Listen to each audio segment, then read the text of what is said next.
A giant party, Georgia, Florida. The two teams first met in 1904, and in the nearly 100 ensuing years has featured many of the SEC's greatest coaches, players, and moments. Florida head coach Steve Spurrier, all too familiar with this bitter rivalry, both as a player and a coach. Today, Spurrier's Gators look to continue their recent dominance over the Bulldogs and climb back into the national title hunt. Meanwhile, Georgia riding a wave of confidence under first-year coach Mark Richt. A victory today over the hated Gators would affirm the reemergence of the Bulldogs among the SEC elite. It's the Gators and the Dogs for the 80th time.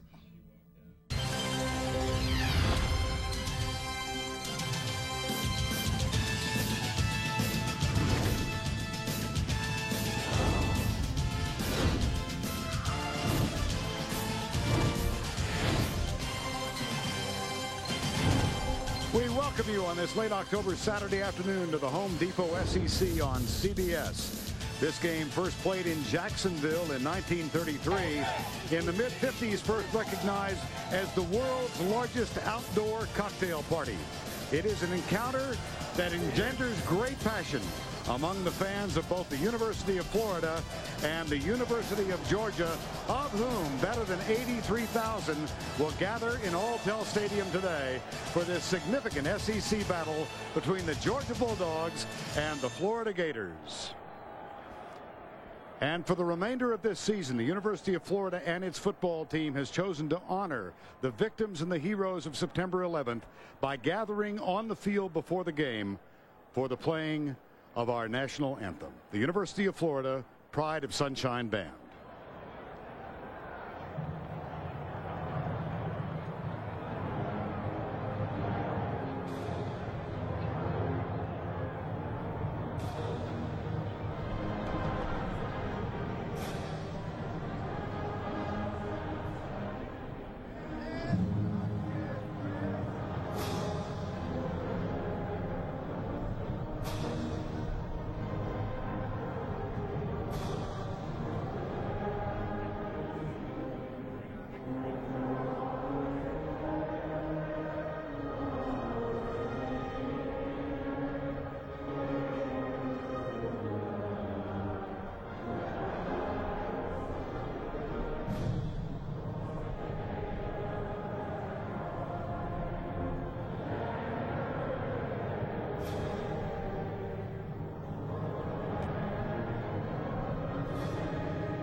And good afternoon, everybody. I'm Vern Lundquist along with Todd Blackledge and Jill Arrington. Welcome to Alltel Stadium in Jacksonville this Saturday before Halloween. And here in Jacksonville, the pumpkin carvers have wonderfully remembered those who died and those who were the heroes on September 11th with this ornately carved pumpkin. We welcome you to this border skirmish between Georgia and Florida, the most significant Saturday thus far in SEC football. Both of these teams come into this encounter with one defeat in conference play, as do South Carolina and Tennessee, and they will get together a little later on this evening in a fairly important encounter up in Knoxville. Todd, let's talk a little bit about this one and a Florida team that's coming off an unexpected loss. Yeah, and I don't want to take anything away from Auburn because 2 weeks ago they played a great game, but Florida made way too many mistakes to win that football game. Two huge breakdowns in the kicking game led to 10 points for Auburn. Now, breakdowns in the kicking game, not a big deal in blowouts, but in close ball games, they're huge.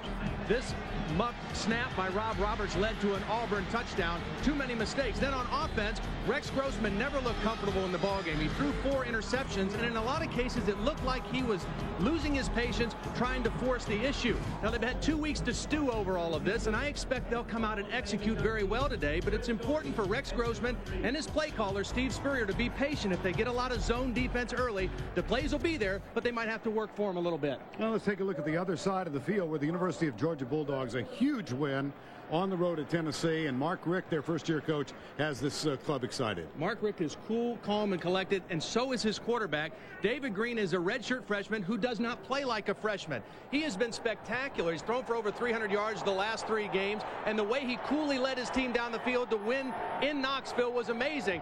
He's got to play big today, and they also have to have a big game from their fullback, Verron Haynes. Now, Haynes is playing his best of his career as a senior. Not only is he making plays, but he is the emotional leader of this team. He sets the tone for the Georgia Bulldogs with his passion. Sellout crowd again for this game, played in really gorgeous late October weather. Temperatures in the 60s, and the University of Florida has won the toss. They have elected to receive to open the ball game. 63 degrees, humidity 22%. There is a breeze out of the northwest that may have an effect on the ball game, and the forecast is for continued partly cloudy. 2 weeks for the Florida Gators to stew about that loss in the wind and rain in Auburn, and in part to change their fortune, they have opted to go with all blue uniforms. They last did this in the Citrus Bowl in 1998 when they played Penn State. And the game prior to that, they had played Florida State, wore the all-blue.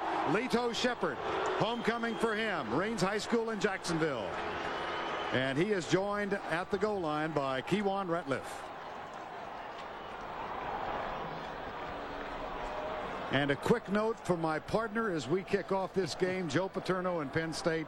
Joe Pa has now become the all-time winningest coach in college football history. Yeah, really happy for him. I'll tell you, it's a special moment for him and his wife and his family right now up in State College. They come from behind to defeat Ohio State, and that sets the menu for this game as Georgia takes on Florida.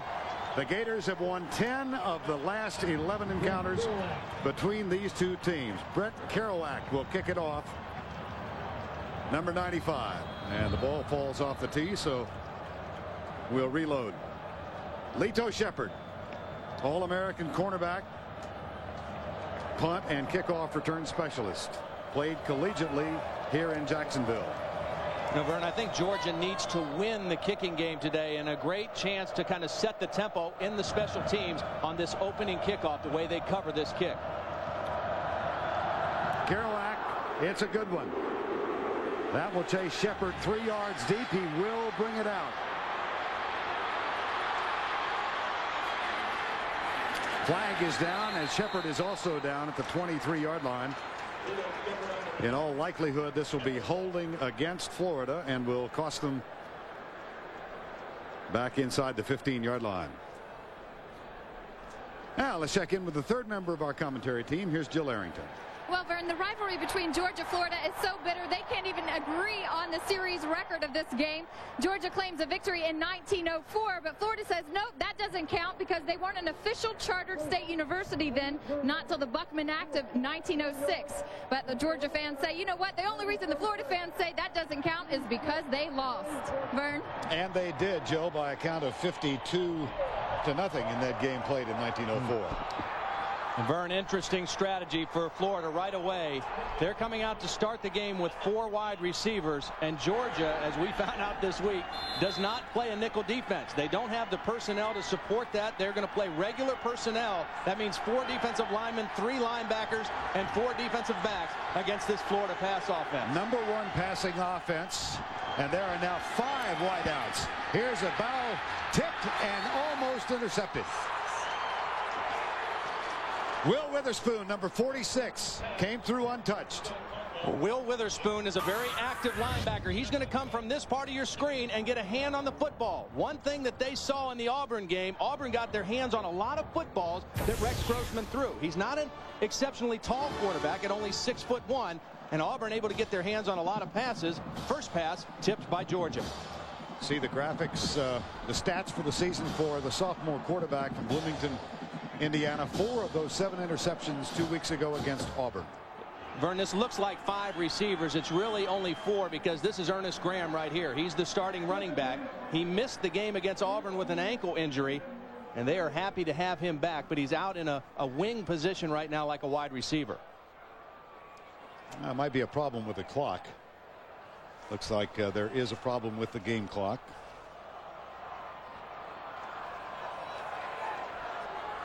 And now we're set.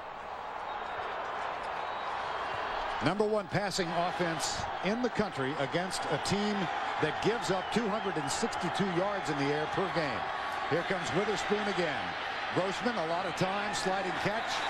Out across the 25-yard line, Jabbar Gaffney, who is also having a homecoming this week, grew up in Jacksonville. Let's set the offense. There have been changes now. David Jorgensen gets the start at center. Zach Zadalis moves over to guard and replaces Tommy Moody. And Ben Troop gets his first start at tight end. Steve Spurrier very unhappy, particularly with the run blocking in that loss to Auburn. Except that starting tight end was just kind of on paper because they came out and started with 4 wide receivers. So Ben was excited Monday through Friday, but Saturday he's still on the bench. Steve Spurrier in his 12th season as the head coach. And there is another conference taking place with the officials down at the 15-yard line. And there is still a continuing problem with the clock. Scoreboard clock shows 14:51 remaining in the game. And the first quarter, beg your pardon. It's hard to see from this angle, but it looks like the play clocks may be down also. On the field, it's 14:44. So for the second week for us, we're going to have the time kept down on the field. There is Mark Richt, 41 years of age, first year, 15 years on the staff of Bobby Bowden at Florida State. The last 7 as the offensive coordinator. Here comes the blitz. Handoff Graham. And he breaks into the secondary. A huge gallop for better than 10 yards. That's a gain of 13 and a very good early sign for the University of Florida. Defensively now, Grant, Sullivan, Jacobs, and Adrien, the starters. The linebackers, Bailey, Gilbert, and Witherspoon. And the secondary, this is perhaps the weakest part of this defense. Keep your eye on Bruce Thornton. He's had a tough year. #7, the wide cornerback. First down and 10. Grossman, right side, little quick screen. And the catch is made by Gaffney across midfield and out of bounds at the 47-yard line. Charles Grant drifted back to make the tackle. Vern, in order to make these plays work, your other receivers who are not catching the ball have to block well on the perimeter. Watch Carlos Perez right here, number 23. His job is to block the first guy that comes into the screen, and he does a nice job blocking on Tim Wansley, and that allows Gaffney to get upfield for better yardage. You can't throw those quick screens unless the other wideouts do their job as well. First down and 10 out of the shotgun. Here's Graham, breaks a tackle, scoots down the sideline. There's a flag at the line of scrimmage. A gain of 12.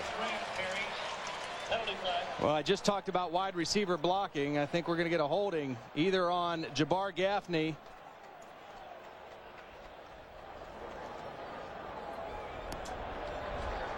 It will be holding Florida.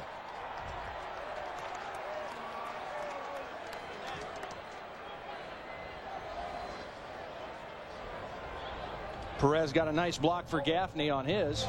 10 yards from the spot of the foul. Remains first down.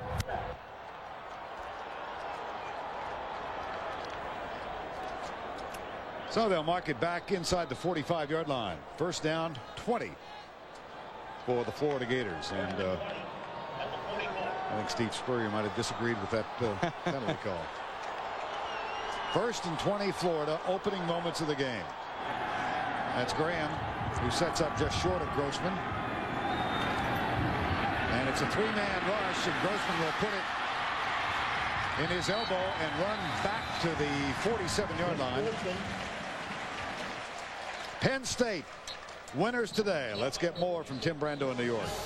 All right, Vern, Todd, this is a sight I'm sure you're happy to see. Joe Paterno finally passes Bear Bryant. Win number 324. Had to come from behind to do it against the Buckeyes today. Bobby Bowden's not far behind, though, fellas. Todd, I know it's a special moment for you. You had a hand in a lot of those victories. Yeah, it really is, Tim. And I'll tell you what, great character from Penn State. They've had to come back 2 weeks in a row. This one almost picked off. It is picked off. Gaffney could not hold on, and Grossman is intercepted for the 8th time this year. Boss Bailey got it. Bernie threw interceptions 2 weeks ago against Auburn, and 2 of them were balls that were tipped or not thrown very well. And Rex is an excellent thrower. This is not going to be a well-thrown ball by Rex Grossman. It's a hard catch for Gaffney. It's a little bit low. Gaffney took his eye off of it, and Georgia with the first big turnover of the game by Boss Bailey. Georgia's got the ball. Boss Bailey gets his first interception of the season. Georgia has the first down and 10 at the 44-yard line. David Green, who has thrown for better than 300 yards in each of the last 3 games, will open at quarterback. Redshirt freshman from Lithonia, Georgia. Everyone associated with the Georgia program talks about his calm demeanor and his intelligence. Throws it down low, but caught at the 47-yard line by the tight end Randy McMichael. You know, Vern, I want to go back to this interception because I got to make a correction. I said this was not a well-thrown ball. It again. This is a good throw by Rex Grossman, and Jabbar Gaffney, he gator arms this one. He doesn't reach out and get it. He's looking for where the linebacker's coming from, lost his concentration. That interception goes on Gaffney more so than on Grossman. Gain of 3 on the McMichael catch. It's 2nd down and 7. And here's a reverse to Fred Gibson. He's got some room, being chased by Kennard Ellis. Ellis catches him from behind, but this freshman who has erupted on the scene on the reverse picks up 14 yards. He's been the big play guy. He's going to come from this part of your screen. Get him the ball early. Let him make something happen. Get him in the game early. A nice call by Mark Richt. Get the defense going one way, come back with the reverse, and get your playmaker involved early. That's a good hustle play by Kennard Ellis. Chased him all the way down. So once I get there, I've got to at least get a piece of him. 2nd run this season for Gibson. This one picked up 22 into the flat left side. Caught by Damian Gary, number 18. Now let's check this Georgia offense with David Green, the signal caller. Been the starter all year. Up front, it's Foster, Jackson, McGill, Breedlove, and John Stinchcomb is starting despite a groin pull. Jasper Sanks, Veron Hayes, LeBron Mitchell starts for Terrence Edwards today. Damian Gary, the tight end, is Randy McMichael. Scoring drives this season average just under 69 yards. And Vern, you see the no huddle for Georgia. Very similar to what Mark Richt had his quarterback doing at Florida State. It keeps Florida or the defense from substituting freely. Here's Veron Hayes, who has earned his place in Georgia football lore with the catch against Tennessee for the winner, and he picks up a first down. The senior does for Georgia. Defensively for the Gators, and it has been playing very well as a unit. Ellis, Scott, Lefevre, and Brown up front. Davis has been the key among the linebackers, and in the secondary, Shepard, Manuel, Todd Johnson, Benny Alexander, and Gus Scott, number 9, is also a very significant part of that defense. On first down, Veron Hayes comes right there. It's Jasper Sanks, number 28, who is starting today in place of an injured Musa Smith, but we do expect to see Smith today. Yeah, saw him before the game warming up, and he looked okay, and the trainer said he's okay to play. It's just a matter of how much or how effective he would be. And really, you need somebody that's going to hit it up in there quick and run right at this Florida defense, because if you try to run sideways or hesitate, they have too much speed. You got to attack this defense right at them. Green looks for Gibson, and it is almost intercepted. That is one negative for this Florida defense this year. They force so many turnovers normally, but they have only 4 interceptions so far this season. I made the opening comment that David Green has not played like a freshman. Well, this was a little bit of a freshman mistake. He stared it down. I mean, he let everybody know that he was going to Fred Gibson, and John Hoke knew it as well as anybody. That was very well defensed, and Lito Shepard almost came up with the pick. Lito Shepard, who had 6 interceptions last year, yet to get his first one this season. 3rd down.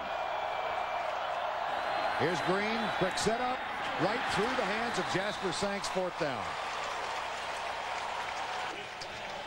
And as we look at 4th down, let's go back once again to Tim. The Wild Wild West, Vernon Todd. Auburn ranked in the top 20. Look out. Arkansas finds a running quarterback. Big, tall Matt Jones, 32 yards. He also threw a touchdown pass.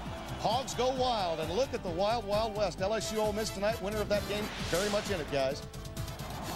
Billy Bennett, Todd, who has kicked a 55-yarder this season, will try this one from 42 out for the first score of the game. Nailed it. And Bennett, the sophomore from Athens, hammers home a 42-yarder, and Georgia, after the interception, first on the board.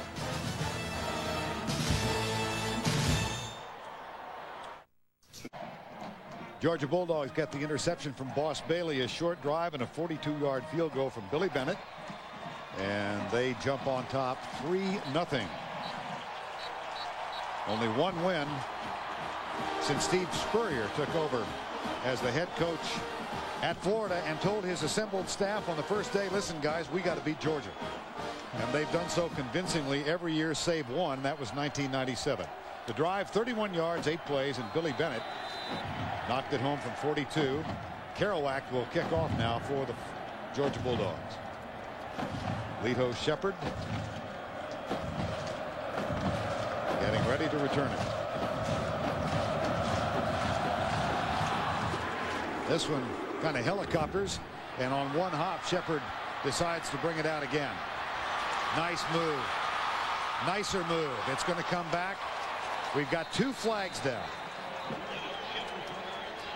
One at the 19, the other at the 32. Our aerial views today courtesy of the Goodyear Tire and Rubber Company. Overhead, Goodyear's blimp stars and stripes. That continues a 76-year tradition as the aerial ambassador and icon of the 100-year-old company. You know, Vern, we talked about the breakdowns in the special teams that Florida had against Auburn 2 weeks ago. Here, 2 kickoffs in the game, penalties on both kickoff returns for the Florida Gators. So maybe a little overzealousness on the part of the Gators trying to correct their special teams, but it puts them in a tough starting position, both of their possessions. Steve Spurrier wants an explanation. The visor off early, Vern. We're at the 10-minute and 47 mark of the first quarter. Ben Troop is on the field now. The sophomore from Augusta, and Rob Roberts is the fullback, number 44. On first down, the handoff to Graham. Breaks the first tackle and then surges across the 15 and out to the 18-yard line. Buck Adreen, number 94, made the tackle. They did miss Ernest Graham in the loss to Auburn. Well, how have Steve Spurrier coached teams done after a loss? This is the only record of back-to-back losses since 1990. Happened in 92, again in 92, and then in 99. But they have a marvelous record of coming back after defeat. Combine a defeat with an off week, and it's really unbelievable. Now second down and 2, and that's going to be a first down Florida as Graham is tackled by Tim Wansley, number 2. I think back to the game we did here a year ago. Here's Ernest Graham, and out in that Auburn game, junior running back, shares those responsibilities with Gillespie. Rex Grossman got the start in this game a year ago and was in a battle with Jesse Palmer for the most part. And Steve Spurrier was very quick with a hook in that game when he threw interceptions. And Jesse Palmer came back and led them to victory. So Grossman with a bit to prove today. Graham. Boy, he's given Florida an early spark. Despite the fact they trail by 3, that's a 15-yard gain, and the tackle by Terrell Maria. And I'll tell you what, he's sending a message to his offensive line. He made a couple changes in the starting lineup. You mentioned Ben Troop in there. Ernest Graham back healthy. Coming into the ball game today, they were ranked 11th in the SEC in running the football. And Steve Spurrier saying, guys, that's not going to get it. If we're going to be good, we've got to be able to run as well as we throw. They tried to make improvements from last year to this year, but right now it's been about the same. Rand Carthen is on the field now, and a flag. This is going to be a procedure call against Florida. This is an oft penalized team. They had 62 penalties coming in today, and this will be the fourth penalty already. And this is their best player up front. Call the snap. Movement in offensive line. 5-yard penalty. Repeat, first down. Mike Pearson, the left tackle. Many consider him to be one of the best 2 offensive tackles in the country. Guilty of that false start. First and 15 from the 30. Four-man rush by Georgia. Grossman has Gaffney, or it's Taylor and Riche Caldwell. Let me try one of the three. They've got so many weapons. This is Riche Caldwell, another who is enjoying a homecoming today. This is nice, Vern. Now, watch these linebackers react to the fake. That's going to open up the area right here. Good fake. The linebackers hold to respect the run, and then here's the big hole right there in the middle, and Grossman gets a football in there. You got to sell the fake, hold the linebackers, and there's the defense. Another big play by Florida. Here's a quick screen out to Riche Caldwell, and this one doesn't go very far. Gaffney was there to provide one block, but there were two men out there. And the tackle made by Terrell Vieira. You know, in fairness to the fact that they aren't running the ball as well as they'd like this year, they are actually throwing it a lot more, as you see, 61% of the time, than they've done any other time under Steve Spurrier. So they're getting it done throwing the football. They're way ahead of the best years Spurrier ever had throwing the football here, but they still need to get that running game up to snuff a little bit, because when they're at their best, they can run or throw. 2nd and 7. Grossman pumps, settles for the short man right side. Ran Carthen makes the catch, and it's another Florida first down.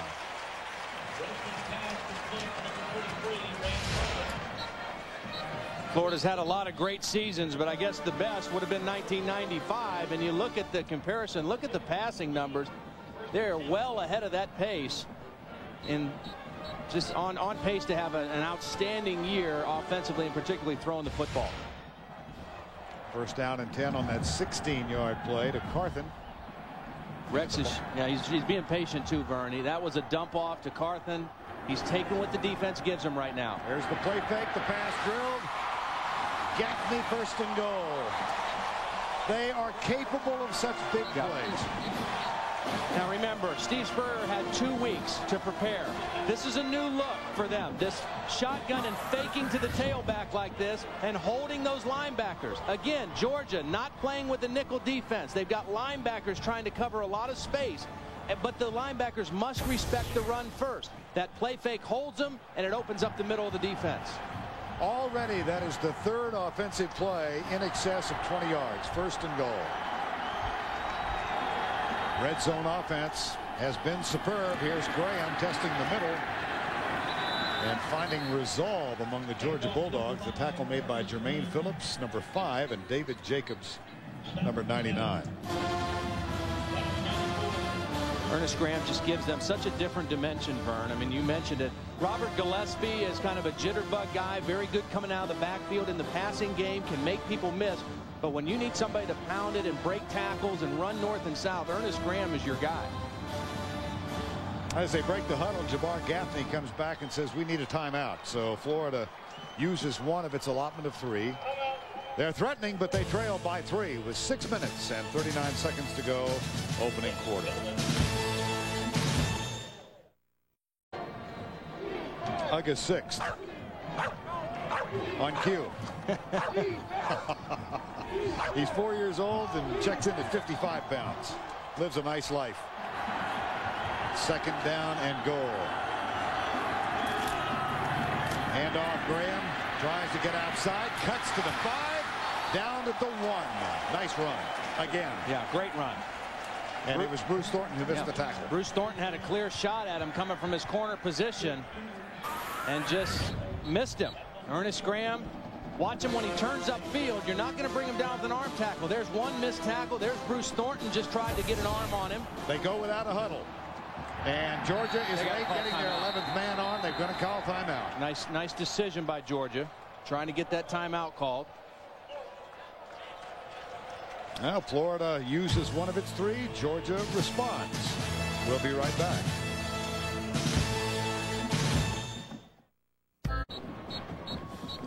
Nothing Georgia. Georgia had to take a timeout. Tony Gilbert running off the field here has got a helmet problem. And Georgia deciding smartly not to run this goal line play without their middle linebacker. Calls timeout and gets the helmet fixed and back in the right defense. 3rd and goal from the 1. An 89-yard drive, and Max Starks comes across. That'll be a procedure penalty and cost Florida 5. Well, again, you mentioned how often they're penalty. Max Stark right here. Oh, maybe he was. Well, yeah, you're right. Grant came across first, but he has the ability to get back as long as he doesn't make contact. 5-yard penalty. Remains third down. Most teams would be so furious right now because they take the ball off the 1-yard line and they have to throw it. Florida probably, they're okay with this. They've got the great wide receivers. They got Steve Spurrier, and pass defense has not been Georgia's forte. Keep an eye up at the top of your screen. Bruce Thornton right up here. That's the guy they'll probably go after. 4 wide receiver, low snap.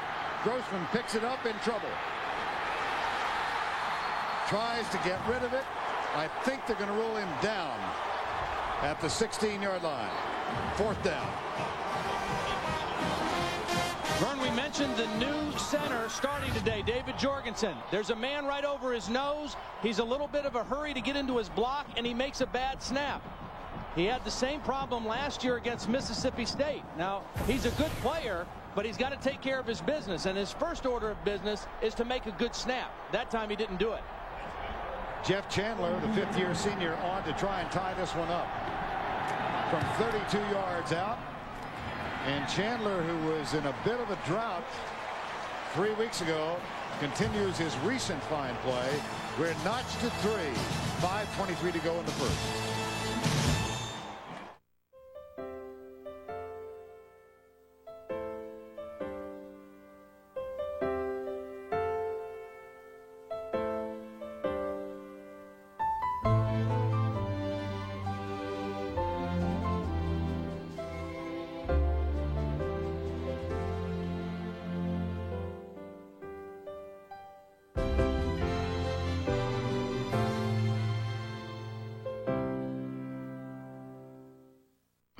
There's big news at 7-Eleven. It's the new Big Bite Combo. Delicious Big Bite hot dog made by Oscar Mayer. With free chili and cheese. Whatever you want. An ice cold Dr. Pepper. And a big grab of chips. All for just $1.99.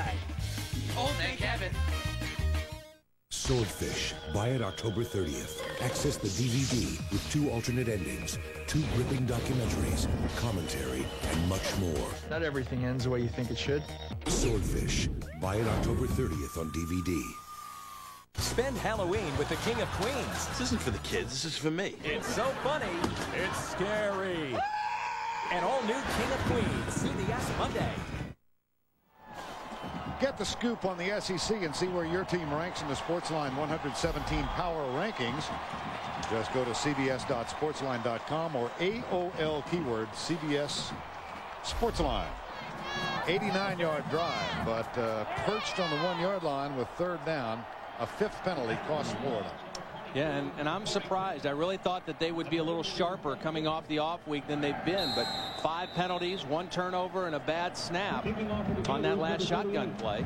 Brett Gibson has been outstanding as a kick returner and a receiver, a young freshman really coming into his own. This is a short kickoff by Petrovich. Very short, taken at the 25-yard line or down at the 25. As Petrovich is the kickoff specialist, and he finds J.T. Wall, who did not expect to find the ball. There's Wall, number 49. Now let's check in with Jill Arrington. Well, Vern, you might have seen Georgia's offensive tackle John Stinchcomb limp off the field on that last series. Well, he has a strained groin that he's playing with. The trainer said he's going to feel some pain. It just depends on how much he can take. As long as they can keep him out there, they want to. But on the sidelines, he's walking around, he's stretching to try to stay loose so he can keep playing. Yeah, that's the good point, Joe. He's got to keep moving. If he tries to rest or put ice on it, he'll be done for the day. Here's the pass out of the backfield to Baron Haynes, and he is tackled at the 30-yard line. And good news for Georgia fans on that play. In addition to Baron Haynes in the backfield, Musa Smith, the sophomore running back, made his first appearance of the afternoon. Smith bothered with a hip flexor. He missed the Kentucky game, but practiced late in the week and is on to give it a try. He's currently ranked 3rd in the SEC in yards per game, almost 90 yards per game rushing. So he's been a real factor for Georgia this year when he's been healthy. McGill snaps it back. Not much pressure. Green has time, and it's knocked down by Alex Brown. Number 13, the senior All-American. You know, Vern, Alex is really playing well this year. He really is. Now, he doesn't have huge numbers. Here he is right here. He rushes the quarterback. He sees he's not going to get to him. He reads the play, and then he watches the eyes of David Green and gets the knockdown. But he's leading this team in big plays. He's leading it in sacks. He's playing hard every play, and a lot of that goes credit to Ricky Hundley, his new defensive line coach as well. 3rd and 5. Florida brings 4. The pass is incomplete, intended for Gibson. The freshman from Waycross, Georgia. And Marquand Manuel, the 5th-year senior who has already graduated from the University of Florida, is there defensively. This is really good defense. And Florida kind of guessed on this play. It was a zone defense. They had guys running to the football. And Gibson probably lucky he didn't catch the football because he wouldn't have gone anywhere. Jonathan Kilgo on the punt. He's having a terrific year, averaging 44 yards per. Junior from Silver Creek. And Lito Shepherd awaits it. There's the punt. Nice and high. Shepherd gathers it in at the 26, avoids the first tackle. And then is stopped at the 32. 42-yard punt, 5-yard return. Tonight on CBS, TV's newest 4-star drama is full of life, love, and surprises. Don't miss an all-new Citizen Baines tonight on CBS. 3-3 ball game. And Rex Grossman, a late arrival to the huddle. Notice that they're keeping Gaffney and Riche Caldwell out of the huddle wide to the left side. Well, they're calling those plays on the sideline, and then he goes in and communicates it to everybody else. The receivers already know the play. Those of us with long memories remember Bill Carpenter, the lonesome end of Army. And here is Graham. Welcome back, Ernest Graham. He runs hard, Vern. He really does. I mean, he runs hard. He runs north and south. He doesn't dance around in the holes. When he sees a crease, he goes right at it. Good block by the fullback. Look at the nice block on the middle linebacker, Gilbert, by the fullback. And then Ernest Graham, again, breaking arm tackles, showing no effects of the ankle injury that kept him out last week. He does not have a 100-yard game yet this season, but he's having a fine first quarter en route.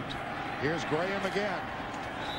That's going to put him at 65 yards for the first quarter. The other thing that's happening right now, Vern, is by running the football out of the I formation so effectively, you're setting up the play action for some big pass plays. And that's what Florida has been doing this year, throwing the ball out of the I formation, protecting Rex Grossman, and throwing it deep down the field.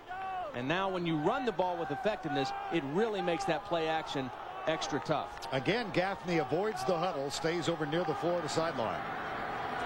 He's at the bottom of your screen, and that's Riche Caldwell in the slot. On second down, draw play. Flag is down at the 50.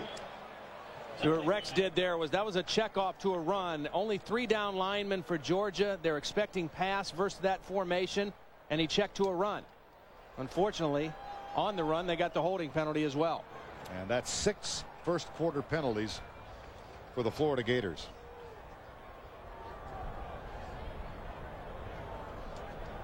Rex Grossman, the sophomore from Bloomington, Indiana, said after the loss to Auburn, the only thing that had hurt more was when he and his team lost the state high school championship in Indiana by 1 point.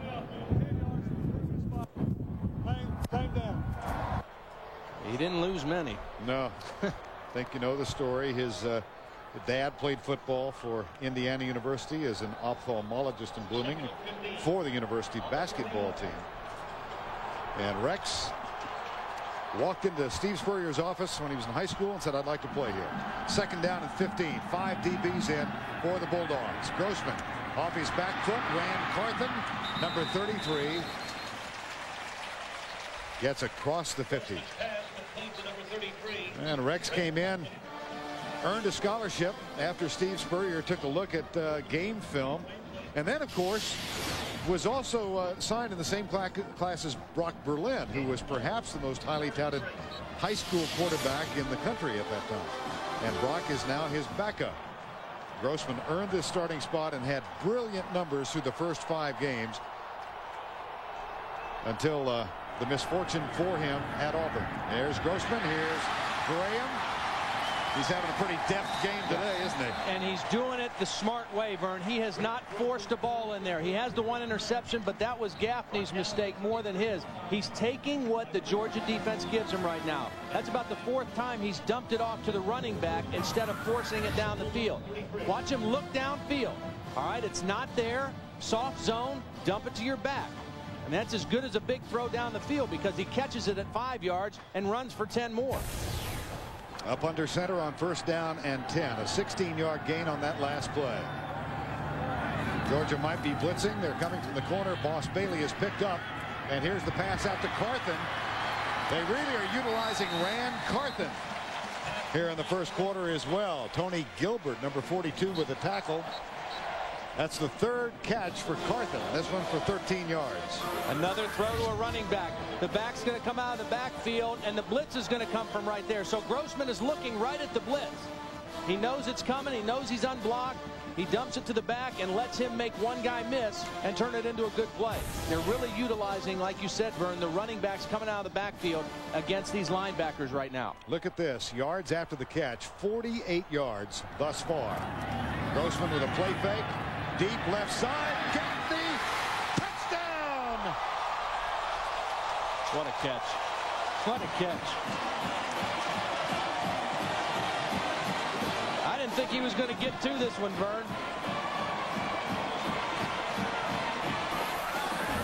I thought Rex had a little bit too much juice on this one, but watch Gaffney extend the arms and make the sure catch and get the foot in down. Excellent work by Jabbar Gaffney.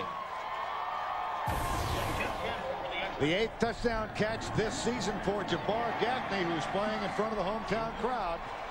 Part of the Gaffney tradition at the University of Florida. Derek and Don.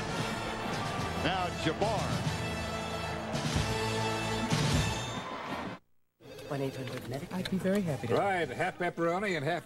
oh, hello. I'm here at 1-800-Medicare, where important questions are being answered. Spolda Mayo. Questions about Medicare health plans, nursing homes, and supplemental insurance. Some even ask, how does switching plans affect my coverage? Although my coverage is none of their business. So call the experts, like Raymond here. 24 days a week, 8 days an hour. 1-800-Medicare. Helping you help yourself. Hi, I'm Susan McGinnis, news anchor for CBS Market Watch. CBS Market Watch is not only the place I work, it's also the resource I use and trust when I'm managing my own finances. It's where you should go first for the best information on mutual funds, retirement, real estate, taxes.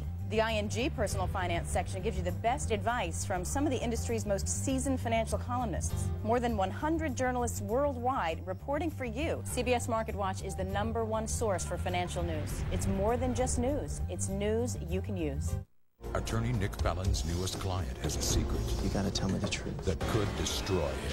Maybe I could talk to police about us. All new Guardian, CBS Tuesday. SEC opponents are going to have that combination carved into their memories for the next 3 years. Grossman and Gaffney. They hook up again. 14 touchdowns last year. That's 8 this season. Every one of them off the arm for Gaffney of Rex Grossman. The amazing thing about Gaffney, this is only his 19th game in his career, and I mean he's breaking records, it seems like, just about every week. Already chasing one of the greats in Florida history, Carlos Alvarez. This one very high and again very short, and it's J.T. Wall who is enjoying an unexpected role as kickoff return specialist for the Georgia Bulldogs. J.T. Wall coming up tomorrow, doubleheader for you, the NFL on CBS. In the first game, Jacksonville, Baltimore, Jets, Carolina, Cincinnati, Detroit. And what a battle as Oakland goes into Philadelphia. That's the lead game late, Miami, Seattle. It all begins with the NFL Today on CBS beginning at 12 noon Eastern time tomorrow. 1st and 10, Georgia. David Green, 3 of 7 in the early going. Goes deep down the left side, intercepted by Lito Shepherd. That is his first of the year. And it was his interception in this game late in the 2nd quarter last year that turned it around. Lito Shepherd, first pick of 2001. Well, watch Lito play this perfectly. He gets on the inside hip of Gibson, and then he turns and finds the ball. And what David Green did there is threw the ball too far inside. You can't throw it back towards the defender. You've got to throw it out over the outside, so either your guy gets it or nobody gets it. Well played by Lito Sheppard, but not very well thrown by David Green. Fred Gibson caught 201 yards worth of passes last game out, and Lito Sheppard said after he heard about it, yeah, but that was against Kentucky. And he backs up his words with the action on that play. Lito Sheppard in this game last year, the score was 17-9 late in the second quarter, and Georgia was driving. And Sheppard with one of the great interception returns I think any of us have ever seen. He broke tackles, he got blocks. This turned the game around. It was a 61-yard interception return, after which Florida scored, got 2-point conversion, went into the halftime tied at 17-all instead of being down 24-9. Second down and 5. Grossman right side. Riche Caldwell at the 33-yard line. The tackle made by Tony Gilbert, number 42. Well, things a little shaky on that Georgia bench right now. Yeah, they really are. I mean, this is right now for the Georgia defense. They're trying to hang on. They're trying to find something that'll work. Brian Van Gorder, the new defensive coordinator at Georgia, he's trying pressure. He's trying zone. And right now the problem is that Rex Grossman is being patient. I'm sure coming in he hoped that Rex Grossman would get frustrated, but he's not getting the results. And the front of Georgia not getting any pressure on Rex Grossman. Three-man front. They bring 4, and here goes Graham. What a first quarter he's having. 85 yards already. You crowd around the line of scrimmage, they throw. You spread out, only play 3 defensive linemen, Florida's going to run. And right now they've got the Georgia defense guessing, and they're guessing wrong most of the time. 14 first downs in the first quarter. 14 first downs. And Graham leading the way with 85 yards. Now Rob Roberts and Rand Carthen in the backfield. 2 wide receivers split wide right. Grossman into the end zone for Carthen. Bailey is back and got his second interception. He had really fine coverage. He sure did, Vern. I mean, we talked about Lito Sheppard, a cornerback, on his coverage. This is an outside linebacker. Boss Bailey running stride for stride with the running back out of the backfield, but then also able to turn, find the football, and make a great catch. What a play. Actually tipped it to himself by Boss Bailey. You know, I just made the comment, Vern, that Rex Grossman has been patient and taken what the defense gave him. That time he forced it, and Steve Spurrier knew it. Final play first quarter. Georgia out of the gun. It's Veron Hayes who picks up a couple of yards. Very important right now for David Green to show that poise that he's shown through the first 6 games. They're still in the ball game. A good drive could be used here. He's got to be poised as he leads this team. That's the end of one with the score 10-3. We'll return to Alltel Stadium in Jacksonville right after this message and this word from your local station.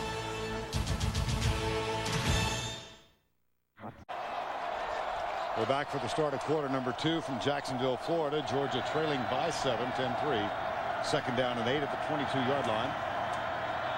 David Green out of the shotgun. And they will whistle this one dead, bring it back. There are flags down. A little movement early by the left side of the offensive line that time. Well, we were talking with Brian Van Gorder earlier in the week, the defensive coordinator at Georgia. He was talking about the average yard per play for Florida as being gaudy. Right. Monstrous. Well, how about today? Well, they came in averaging 7.8. They're at 9.3 today. And the only time that this offense has been stopped is when they've stopped themselves. 2 interceptions. And really the last one that Rex Grossman threw was the first time that he really made a bad decision and tried to force the action. And again, now the pressure on David Green, the redshirt freshman, to stay calm and get something going for the Georgia offense. Second down and 12. Green being forced out by Alex Brown. He does fine for Ron Hayes. And they get back to the original line of scrimmage, the 20. He might have reached the 21. Well, Saturday before Halloween. Oh, dear. Oh, my goodness. Well, the best one, best looking one of that trio, it's easy to guess. Yeah. That'd be the one in the middle. That'd be Miss Arrington. Yep. Happy Halloween there. Rose between two thorns, that's for sure. Jill, you're the best looking pumpkin I've ever seen. Oh, thanks, Vern. 14:25 to go in the first half. Wonder if that'll fit in the overhead when we try to take it home on the plane tomorrow. And remember now, you're only allowed one carry on per. Green, right side.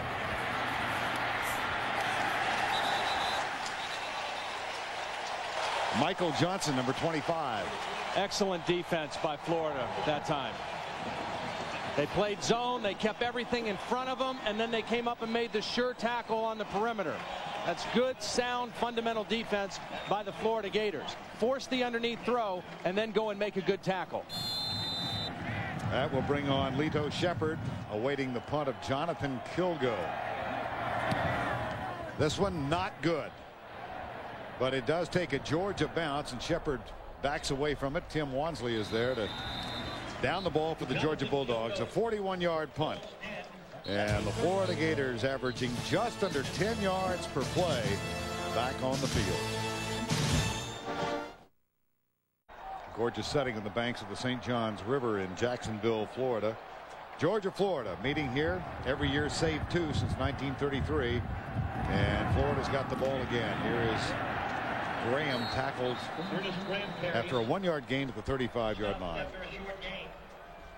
Well, Florida has not been able to be stopped by Georgia, but they've stopped themselves here. 2 interceptions by Rex Grossman. This one, Gaffney made the mistake. Bad snap from David Jorgensen resulted in a sack. And then the one play that Rex Grossman forced, but hard to argue with anything else. 242 yards of offense in the first quarter alone for Florida. 2nd and 9 here again. Georgia brings 3 and drops 8. Grossman finds the man short, but the ball is tipped and knocked down by Bruce Adrien, number 94. Again, right now, the Georgia defense just looking for anything good. And that time, Adrien gets a hand on the football. They're not able to get pressure enough to get a sack on Rex Grossman. But they've got to do something else. The front 4 or the front 3, however they go personnel-wise, has got to do something for Georgia. 3rd and 9. 3 men split to the left. Graham's in the slot. Here comes the corner blitz. Grossman with good protection. Finds Gaffney, but excellent defense. Yeah. First of all, Jermaine Phillips, number 5. And then Boss Bailey. We saw Florida do the same thing. Make them catch it underneath and make the good tackle. Time now for the Exxon and Mobil virtual playbook. Well, we thought we better sneak this in early because we didn't know if Florida would punt today. But punt protection, very critical for all teams. A lot of block punts this year. You got to protect inside out, and then you've got to have the good snap. Remember Rob Roberts, the bad snap against Auburn, and then a 2-step punter, so you get it out quick. Here's Florida's first punt. Matt Leach. This snap is good, and a diving catch made by Damian Gary at the 30-yard line. 30-yard punt, though. Leach, a very short one. Georgia holds and gets the ball back. CBS Sports coverage of Home Depot SEC football will continue after this word from your local station. What do you tell your child when he asks one of life's biggest questions? Don't miss an all-new Education of Max Bickford Sunday on CBS. First down and 10, Georgia trailing by 7.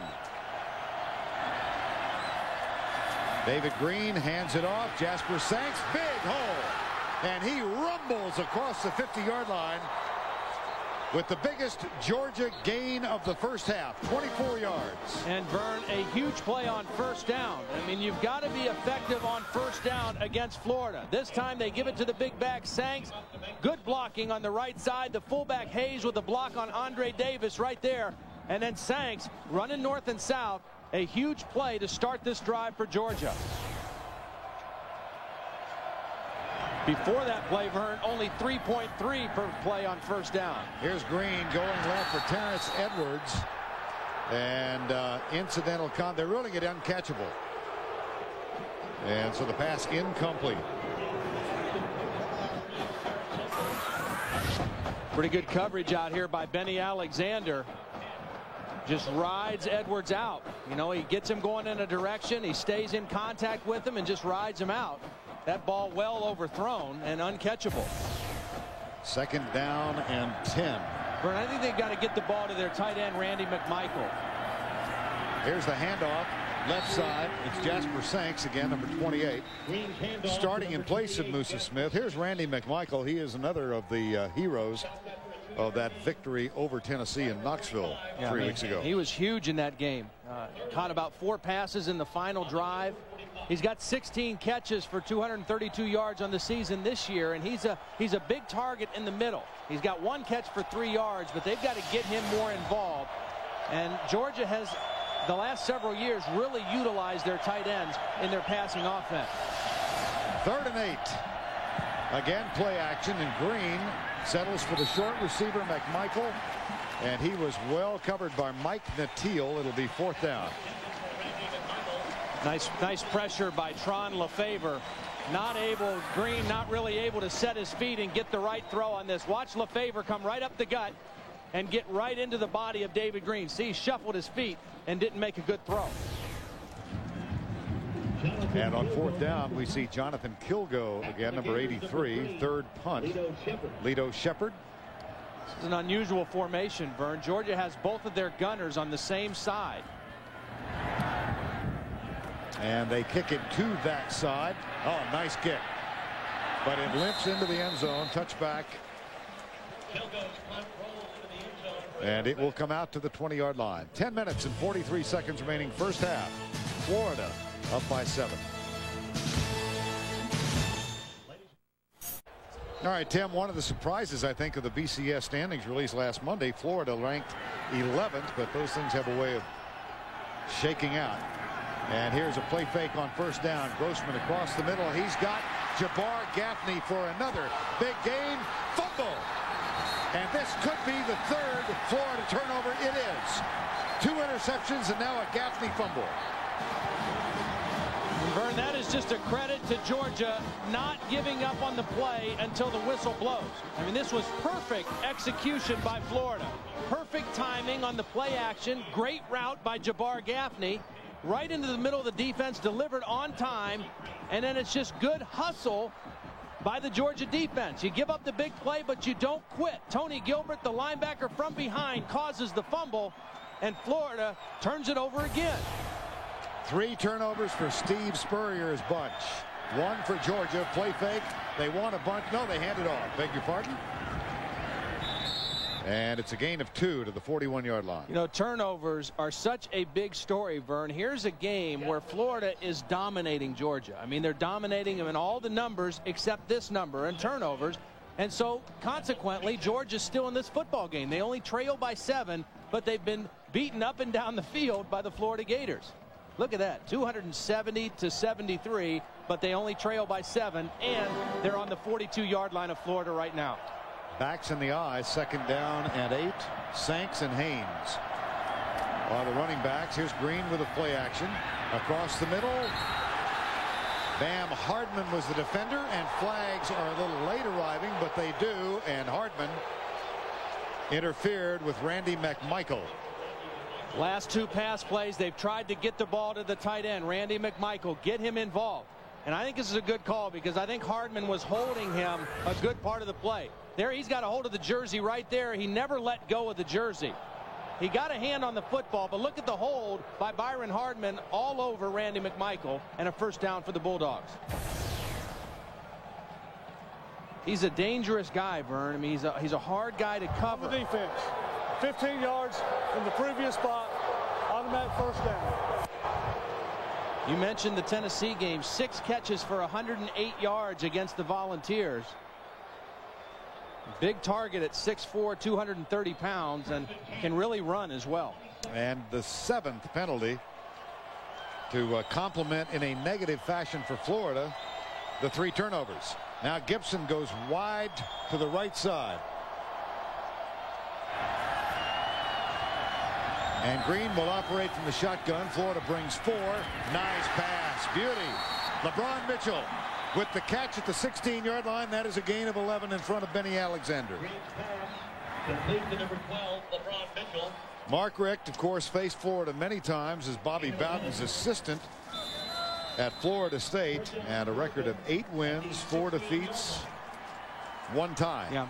His last 7 years there as the offensive coordinator. And, you know, these players are no dummies. They know what his success was against Florida. And they know that they're buying into what he's saying. Hey, this guy can teach us and show us how to beat the Florida Gators. Corey Collier on the field, number 39. Here's the handoff to Verron Haynes. He heads to his left and is stuffed as he gets to the 15-yard line by Leto Shepherd. Now, if I'm David Green right now, when I go to the sideline, I tell Mark Richt, they're not respecting me on the bootleg on this play. I gave it to Haynes, and they chased it down, and they're not respecting the bootleg out the other side. Maybe set up to run that play here soon. Second down 9 at the 15, a 10-3 game. Again, Collier, we did not expect to see him today, but he's on the field wearing number 39, and he's one of 3 men split wide right. Thomas Morgan is also on the field. Here's Green. Slant pass. Edwards. Oh, it's Thomas Morgan. Tavares Morgan. Beg your pardon. You got 3 receivers out here, and they're just going to kind of scramble, and one's going to come inside. A nice little design. You got 2 guys coming inside. Good read by David Green. But that bunch formation makes the defense kind of soften up and try to figure out how the patterns are going to come off the ball. 3rd and 1. This ball will go to Verron Haynes, probably, number 35. Left side. Jasper Sanks, number 28, 1st and goal, Georgia. This is a nice drive for the Georgia Bulldogs, Vern. They've been helped by a couple penalties, but David Green starting to heat up a little bit. The backs are running hard. Remember the great run on 1st down by Jasper Sanks started this whole thing. The offensive line getting a little better push up front. Quick setup by Georgia. Hand off to Sanks. Right tackle. Touchdown. Bulldogs.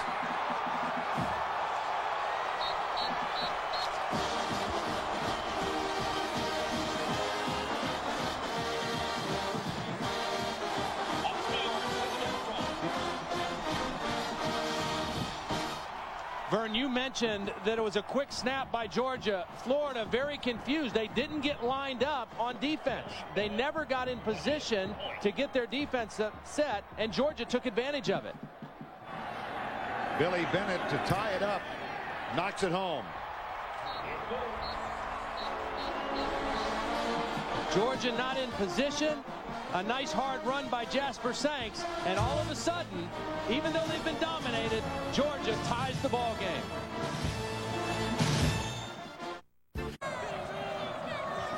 Jasper Sanks gets the touchdown for the Bulldogs from 3 yards out. Extra point good, and Kerouac will kick off.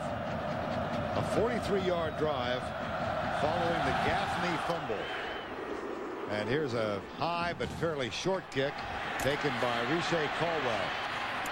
And number 17 tackled at the 23-yard line. Vern, this is what I was talking about on that touchdown run. Watch the mass confusion by the Florida defense. They don't know how to get lined up. The motion is quick, and then the quick snap by Georgia. Florida not even set to play defense on the play. Georgia very smartly goes on the quick count and gets the easy touchdown for Jasper Sanks. And before the game is completed, we will be naming our Army Most Valuable Player of the game. That'll come late in the 4th quarter. Robert Gillespie continues in the backfield now. Ernest Graham on the bench for the 2nd series. Caldwell across the middle for Gaffney.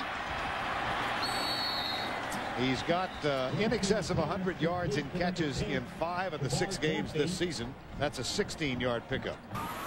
Florida is really hurting the Georgia defense with play action because the play fakes are holding the linebackers who have to respect the run, and then there's big holes on the in routes behind the linebacker.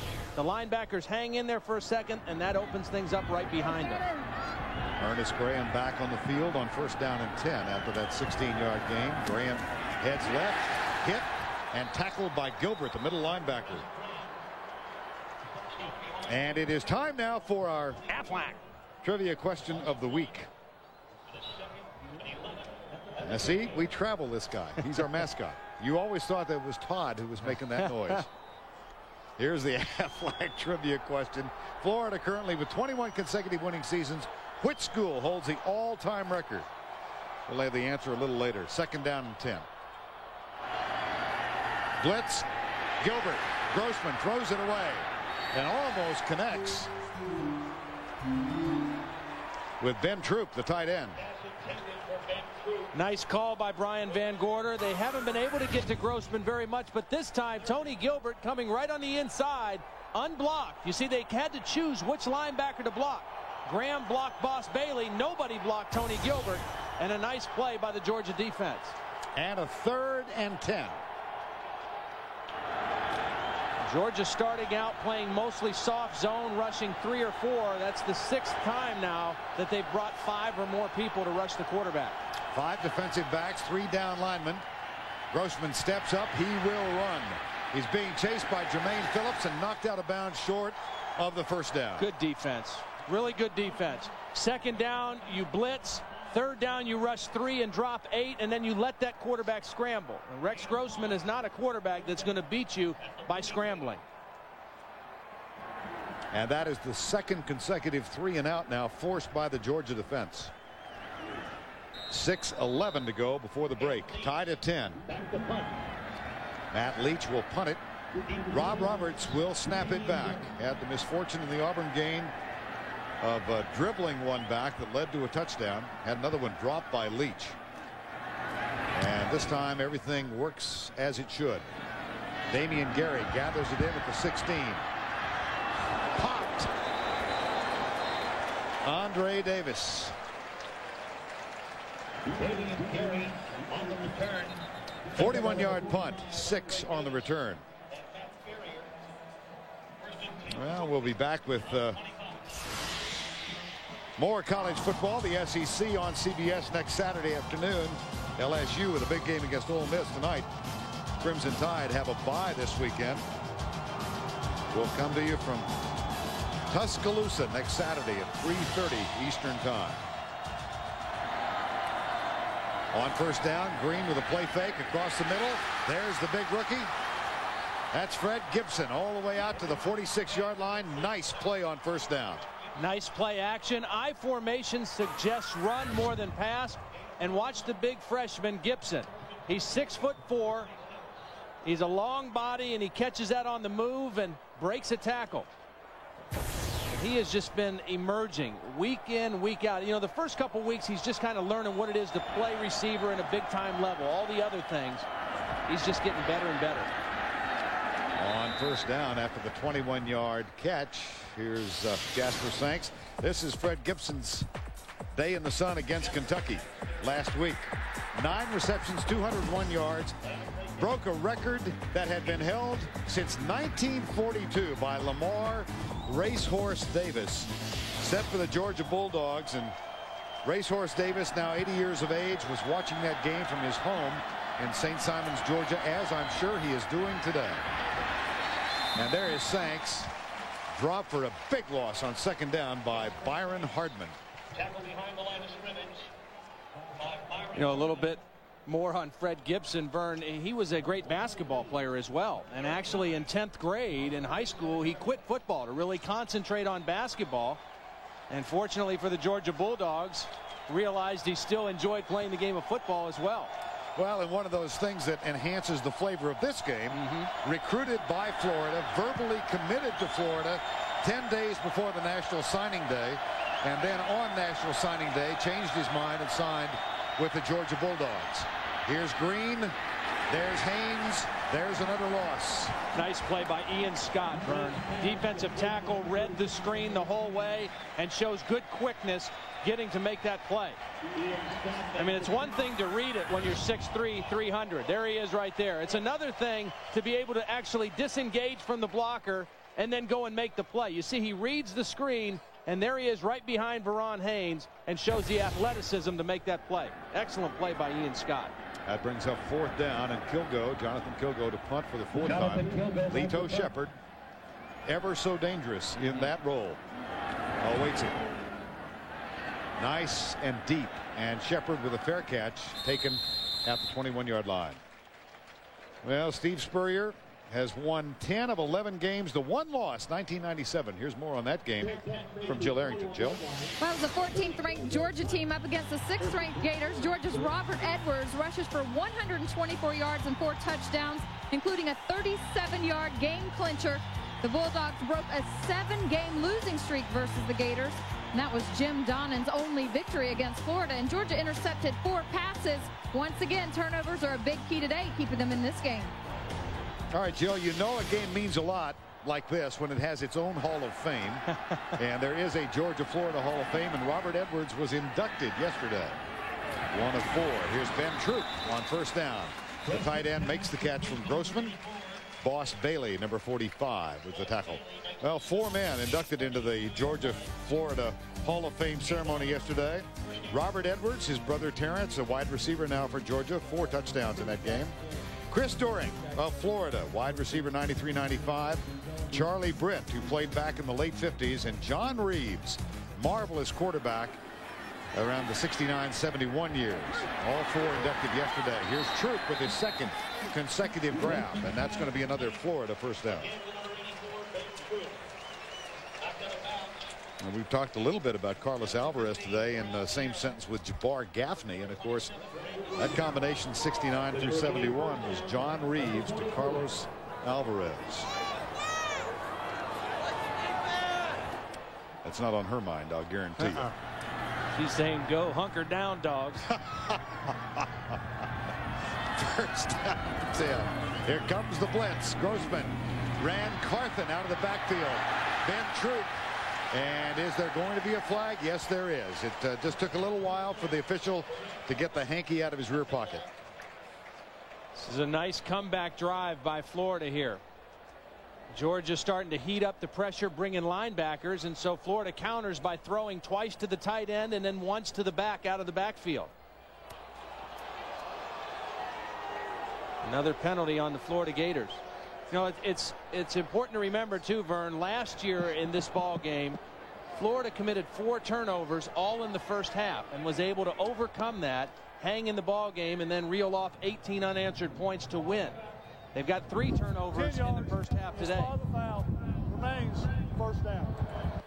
And their 8th penalty in the 1st half. At halftime, Tim Brando, Spencer Tillman scores and highlights in really an exhilarating weekend, Saturday of college football. So many games of consequence being played today. None more so in Todd Blackledge's mind than Ohio State, Penn State.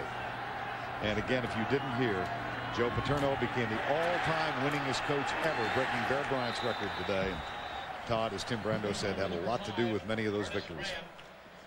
Tony Gilbert's playing an excellent game for Georgia, Vern. I mean, that time he just beat the block of Rand Carthen and still able to get a piece of the tackle.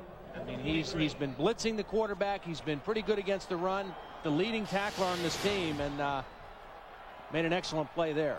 2nd down 11. Grossman out of the backfield. Graham coming right. Little pattern underneath. And that's going to be close for a 1st down at the 46-yard line. Tim Wansley with the tackle for the Bulldogs, number 2. Well, I think we should answer our Aflac trivia question. Get better at that every week. Florida currently with 21 consecutive winning seasons. Which school holds the all-time record? You got the answer? Ta-da! Nittany Lions, 49 consecutive seasons from 1939 to 1987, and somewhere toward the latter part of that streak, named Blackledge. I was there for 4 of those winning seasons. Now here's this guy should be the Aflac player of the game. Josh Mallard. Oh dear.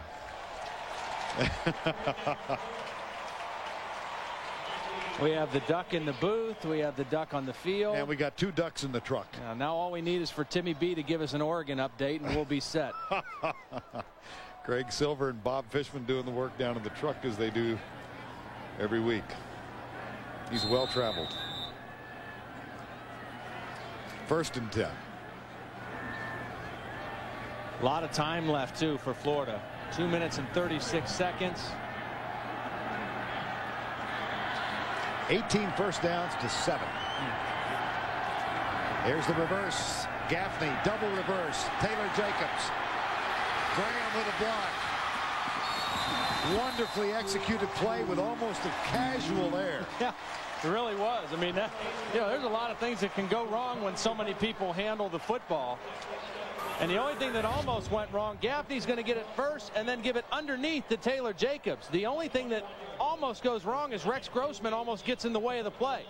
Watch Rex Grossman right here. He has to kind of jump out of the way. Whoops. Let me get out of your way and let you run, Taylor. But definitely a trick play devised in the mind of Steve Spurrier over these last 2 weeks. Out of the gun now on 1st down from the 25-yard line. Here comes the blitz. Good blitz pickup, and that leads Carlos Perez, number 23, all alone.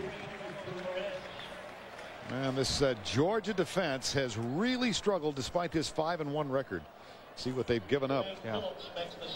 And I really think a big part of that, Vern, is what Brian Van Gorder told us, that they personnel-wise, they're not comfortable playing nickel defense. And when you play a passing offense like this one, I mean, to play with 3 linebackers and only 4 defensive backs is very difficult. That's a lot of space you're asking those guys to cover. Wide open, Gaffney, no. Tried to do a little tap dance on the end line, and his feet came down. They had him, and Spurrier knows they had him. Rex maybe could have set his feet a little better on this one. He kind of was drifting a little bit. Threw it off his back foot, and it sailed on him just a bit. And Jabbar Gaffney, I think it's a good call. I don't think he was able to get even a tippy toe in there. 3rd and 1 at the 16. Again, 4 wideouts. 4-man rush. Grossman has a man at the 5. A flag is down at the line of scrimmage. Now this is ruled a touchdown by Perez. We'll have to see about the penalty.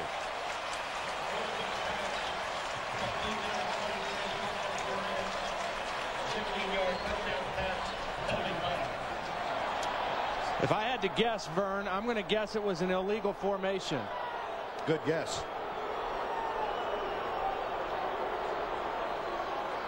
One of the problems when you have all these 4 wide receiver sets is you've got to have enough guys on the line of scrimmage, and you can't have movement. Take a look as we see this play. There's some movement over here before the ball. You've got to be set for a second before the ball is snapped. A little late movement by the wide receivers negates that touchdown. 9 penalties first half, Florida. It's almost as if collectively they're saying, here is my foot. See if I can hit it with this slingshot. 3rd and 6. Grossman. Flag down. Gaffney with the catch inside the 10. If the play stands, it'll be a 1st down. Boy, oh boy. Could be offensive interference. Yeah, it might be. We saw one bad shotgun snap low, this one too high, and Grossman does a nice job of corralling the snap. And I think they got Wansley for a hold on that play. Not a push off by Gaffney, but a hold by Tim Wansley.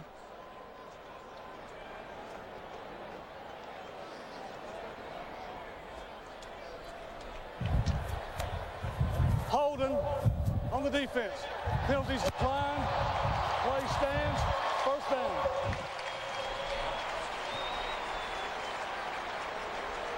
Mark Richt, Steve Spurrier. 1st and goal, Florida. No need to hurry here if you're Rex Grossman in Florida. 1:57. They've got 2 timeouts. They can do just about anything they want here, run or pass, right before the half. Again, the 4 wide receiver set, fumble. It came right back into the hands of Ernest Graham.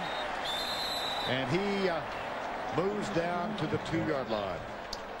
Boy, how devastating would have this been? A nice drive, you're right inside scoring territory, and they almost blow it here. The delayed draw, a bad handoff by Rex Grossman. You want to stick that in the belly. That one up around the chest. Quarterback Kiefer Grossman on a quick count. And he is ruled down short of the goal line. It'll be 3rd down. Clock 1:20 to go. A lot of time. A lot of time. As Todd mentioned, they've got those 2 timeouts. And it looks like Georgia may use one of its remaining 2 to talk things over. 1:09 to go, first half. Tied at 10. Georgia calls time. Florida talks it over. We'll be back to Alltel Stadium in just a moment. 10-10 tie with 69 seconds to go in the first half of play. Georgia just had to blow another timeout. I mean, I'm not sure what was going on over on the sideline. Maybe they just wanted to see what personnel Florida had in the game. So that leaves Georgia timeoutless. We'll be right back.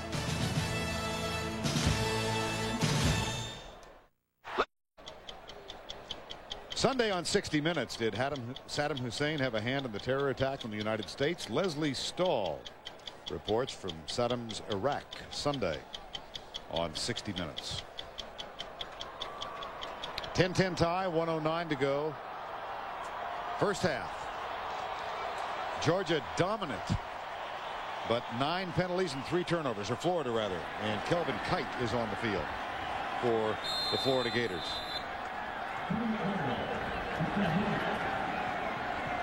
Boy, Georgia still not even knowing which guys they want on the field. This is very confusing right now here in this final drive of the first half. Graham gets it. Roberts with a lead block, and that's going to be ruled down. 4th down.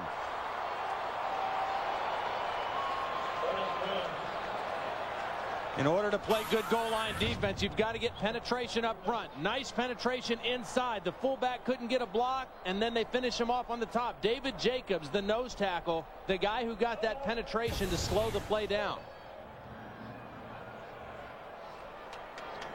So I guess all that confusion paid off for Georgia. They got the right people on the field. They made the good stop. And now Steve Spurrier has the decision on 4th and 1. 49 seconds remaining first half of play. And the Gators have a 4th down, about a foot. They are 7 of 10 on 4th down conversions for the season. And they will go for it here. Jacobs and Caldwell wide to the left. They'll spread the field, and Graham is going to be the only running back. Grossman, quarterback sneak, got a touchdown.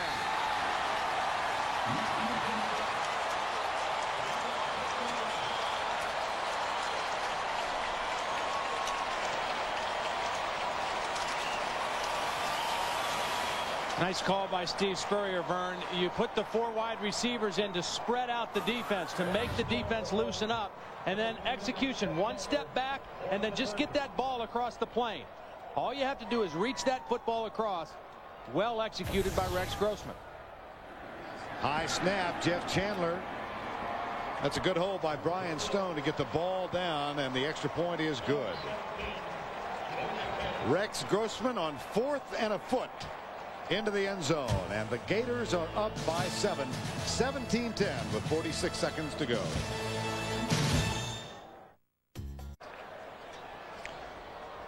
Good to have the Blimps back with us. From high above, these pictures are from the Goodyear Blimp Stars and Stripes. Each year the Goodyear Blimps visit over 100 communities and participate in dozens of telecasts at major sporting events. See this touchdown. These 2 linebackers right here, they're expecting maybe Ernest Graham to get it and dive. And so they're a little deeper to stop the dive by the tailback. Good call by Steve Spurrier. Grossman jumps, and those linebackers no chance to get to the play.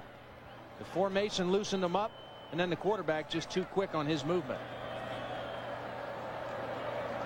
We got the interesting kick formation by the Florida Gators. Oh, no, it's just a fake. Jeff Chandler is going to try the kickoff. Petrovic skied 2 of them, and Chandler says, give me a chance, and I'll kick it out of the end zone. Now, they didn't want to kick it to Fred Gibson, Vern. No. Well, let's take a look back. The 1993 SEC Championship game.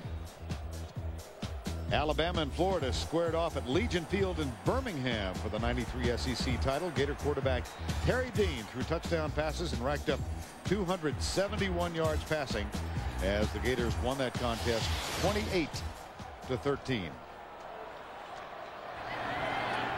45 seconds to go before the break. Georgia out of timeouts will decide to take it to the house, trailing by 7. Yeah, not a bad decision. I mean, this is a team that has been totally dominated in the first half, and they're only down by a touchdown. Go into the locker room, make a few adjustments, and Mark Richt finds himself down by 7 in his first Florida-Georgia game, and probably happy to be in that position. Final play, first half.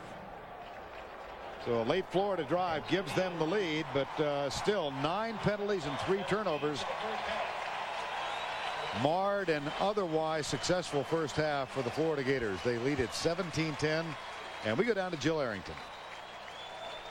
Auburn, you had a week off. We've seen 9 penalties and 3 turnovers. What's going on with your team? Well, beside the turnovers and penalties, we're playing hard and playing pretty well. I don't, they're those phantom calls. I don't see them. I guess we're doing them. I guess we're holding, pushing in the back. Here comes a flag. Nobody knows where it's at, but hopefully they'll even out before the game's over. All right, Coach. Good luck. Thanks a lot. 17-10 at the half. And when we come back, we'll be back with Tim Brando, Spencer Tillman in our studios in New York. Florida leads it at the half by 7. Let's go back to Tim. All right, Vern, coming up, Spencer and I will tell you all about a big day of upsets and the game of this century after this message and a word from your local station. On the banks of the St. Johns River, downtown Jacksonville, home of Alltel Stadium, filled with more than 83,000 today as we get set for the start of the third quarter with Florida leading Georgia 17-10. Moments ago, Jill Arrington with Mark Richt. Coach Richt, Florida's offense is really getting the best of you. What adjustments are you going to make on defense to stay in the game? Well, I think they're doing a good job of staying in the game by getting the turnovers. If we don't get the turnovers, we're in trouble. So we got to do a better job of stopping the run and then make them pass. But when they pass, they've done a super job too. So it's just a matter of continue to hit hard and try to knock that sucker out when they catch those underneath routes. All right, Coach, thanks a lot. All right, Jill, thank you. Beautiful late October Saturday afternoon, and at the half, the quarterback comparisons. David Green has thrown for better than 300 in each of the last 3 games. He'll have to go some to surpass that mark today. Rex Grossman has thrown for better than 300 yards in each of the 6 games Florida has played this year. That a new school record, and he seems destined to extend that record to 7 consecutive today. And I really think he's playing well, Vern. He's making good decisions with the ball. He's throwing it where he wants it. I think he only made 1 bad throw, 1 bad decision that whole first half. That was his 2nd interception where he tried to force it into the end zone. But other than that, he has really been patient and taken what the Georgia defense has offered him. Kenny Bailey, one of 2 men deep. A cousin of Boss Bailey, who has those 2 interceptions in the first half, and Jeff Chandler will kick off. This one taken at the goal line. It's Kenny Bailey who comes left, has some room, and knocked out of bounds at the 29-yard line. So Georgia puts it in play, first down and 10. Kenny Bailey with the kickoff return for the Bulldogs.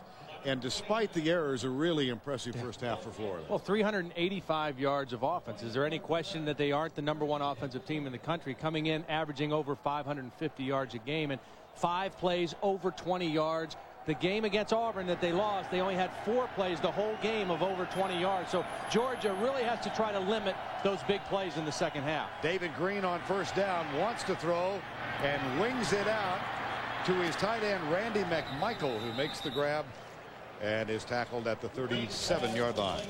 Now let's break it down statistically for you at the end of the first half of play. And domination by the Gators. 118 rushing yards, 6 over their per game average, and 267 passing. So at the break, 385. And Brian Van Gorder told us how gaudy the Florida numbers were. How about those numbers for the first half? And you know what? To his credit, he's tried a lot of different things, but the only thing that's kept him in it has been the turnover. They'll run it. Jasper Sanks on 2nd down, and not quite enough for the first down. Tackle made by Travis Carroll. Now John Hoke in his 2nd year as defensive was a stretch last year when he was in Steve Spurrier's doghouse, but the Gators really have improved defensively. Yeah, they really have. And the interesting thing is the one area that they're not doing nearly as well as they did last year is the turnovers, forcing turnovers and the turnover margin. But fundamentally, they're playing much better defense, and it's showing up in all the other numbers. Last year, they stayed in games by forcing turnovers. This year, they're just playing better defense. Here's the toss and the flea flicker back to David Green. Gibson crossing pattern, and Lito Shepherd was defending. There is a flag. Steve is halfway out on the field. He told Jill they were phantom calls in the first half. What the Florida folks are arguing is that this was an uncatchable pass. It was intended for Gibson. I thought Lito Shepherd had excellent coverage. There's the right hand on the jersey. Does he grab it? Hard to tell. That does look a little bit phantomish. And the coaching staff. Yeah, I don't agree with that one. You know, the reason the ball was thrown where it was is because David Green knew that Lito Shepherd was not fooled on the play. He had good coverage, so he threw it deep, hoping that maybe Gibson could adjust to it. Another penalty against Florida. 1st down and 10. Into the flat, Jasper Sanks all by himself. The tackle made by Alexander with help from Todd Johnson. And John Hoke a little animated and exaggerated on the sideline.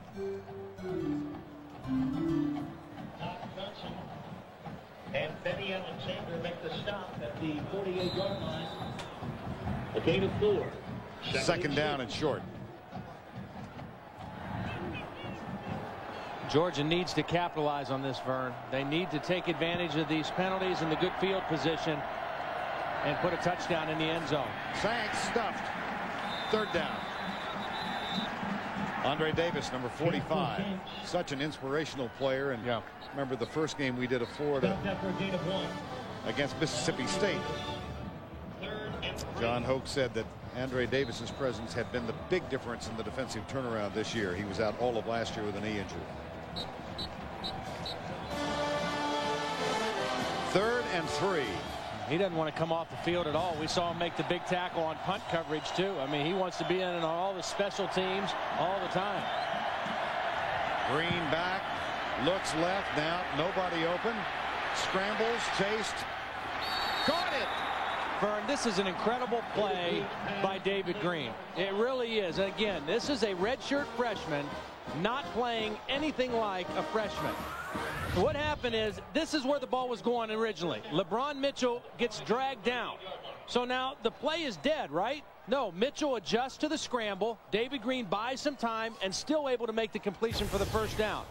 Great poise by the quarterback and good hustle by the receiver Mitchell to stay with the play. LeBron Mitchell on 1st down 10 now goes wide to the right. 12 of 20 the numbers for David Green.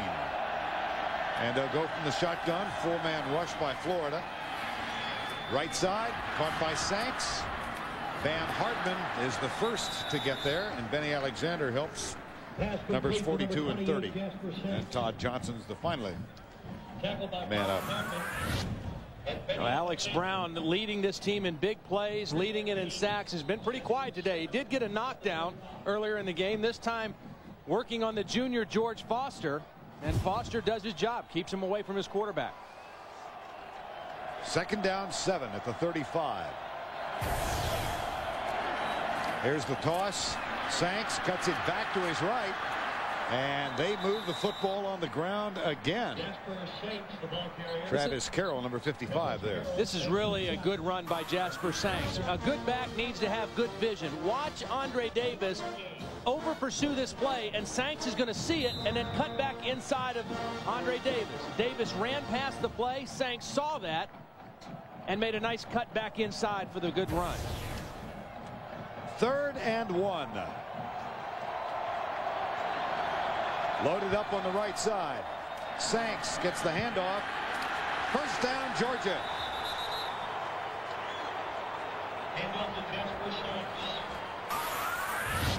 You know, they've talked about Jasper Sanks. He hasn't maybe panned out the way they've wanted to or the way they thought, but I'll tell you, in this ball game today, when they've needed some tough runs, he's given it to them. 237 pounds. That his 12th carry in the ball game for 43 yards. But more importantly, to keep the drive going, tough yards on 3rd and 1. He gets a rest. And Musa Smith, who has played infrequently today, gets the toss. A good block. Verron Haynes had a really nice open field block to get him around the corner. Yeah, got the block on Hardman, the outside linebacker. And this is what makes Haynes so special. I mean, he's a playmaker in a lot of ways. He runs, he catches. Here he is, number 35. Watch the block on Hardman, cuts the legs out, and that enables Musa Smith to get it upfield. 2nd down and 2, a gain of 8.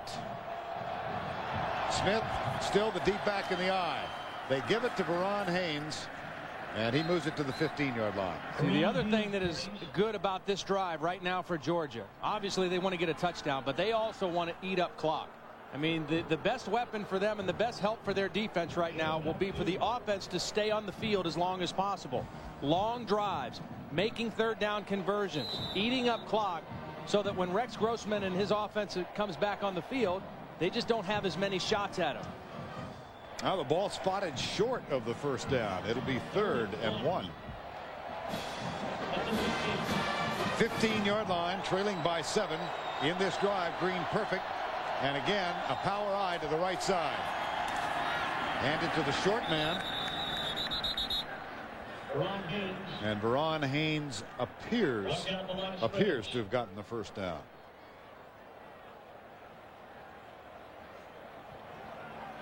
See about the spot. What's happening is Georgia has been a lot more effective on 1st down here in this drive, and that gives them more flexibility on 3rd down. 3rd and short is a whole lot easier to call plays for Mark Richt than 3rd and 8, 3rd and 9. But it all starts with being effective on 1st down, and they've done that. And another 1st down here for the Bulldogs.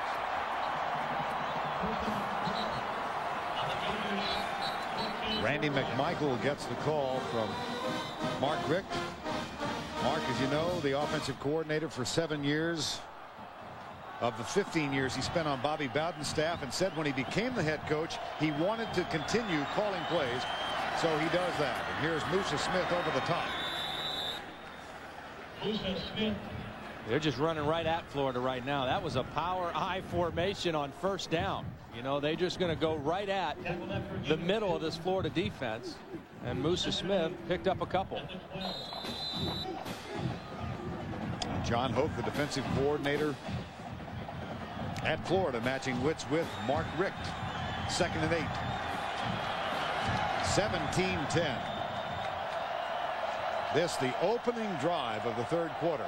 Now Green, direct snap to Verron Haynes, and that one did not fool the Gators. No, that looks like a page out of Steve Spurrier's book. We've seen them direct snap to Robert Gillespie, and Florida ready. They weren't fooled. When Green goes in motion, watch, nobody moves. Everybody stays right in there and says, well, he's not going to throw it. He's going to run it, so let's just stay here and make the play.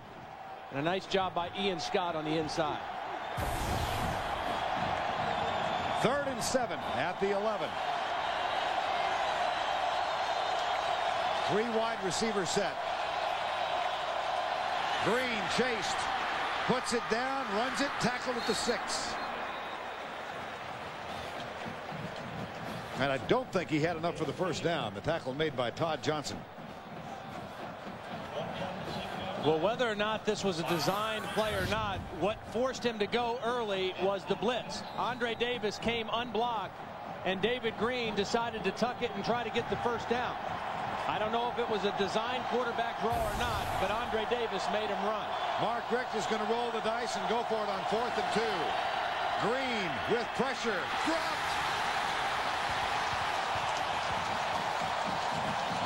Vern, he had him, but this is a tough throw for a left-handed quarterback. They're rolling to the right, and he's got to get his shoulders around to make this throw. Watch him have to get his shoulders square to make this throw. If he rolls to his left, it's a much easier throw for a left-handed quarterback. A bad throw, and Verron Haynes not able to bring it in. Ball goes over on downs. Haynes was there. Green couldn't get it to him. The bow. Resistance becomes strength. Becomes power. The power to change and reshape your entire body. This is Bowflex, an entire gem-in-one easy-to-use machine. So powerful, it delivers over 60 Health Club quality exercises with up to 410 pounds of resistance in any room in your home. Strength training with Bowflex is so effective that we guarantee you'll get the results you want in 6 weeks or less. One simple workout. 20 minutes a day, 3 days a week. You can target every area you want to work on. Upper body, abs, lower body, and even aerobic exercise. Bowflex is real. The results are real. And you can own one with no money down and payments as low as $33 per month. For a free video and brochure, call or go online at bowflexdirect.com. Do the research. Listen to real customers. Then place your order online and get started. Working out with Bowflex is easy and it's effective. You can get results like tighter abs, firmer legs, stronger arms, and a great chest without stepping foot into a gym. When I first started, I was 280 pounds. Now I'm 246. I mean, I've had my kids even say, Dad, your arms are looking bigger, your chest looks bigger. Yeah, I started out at 215 pounds, and I got down to 160 pounds. I lost 4 inches in my waist, gained like 2 inches in my chest. My clothes fit me so much better. I feel good about myself. I'm in better shape now at 50 probably than I was when I was in my 20s. I'm just sorry I didn't find a Bowflex 40 years ago. Take the Bowflex challenge and get the power to change your body in 6 weeks. Call right now for a free video and brochure. Bowflex, the power is yours. On the NFL Today, Deion Sanders checks in with Eagles quarterback Donovan McNabb tomorrow on CBS. 17-10 Florida. They get the ball for the first time, having held on downs. That tough pass, David Green to Verron Haynes.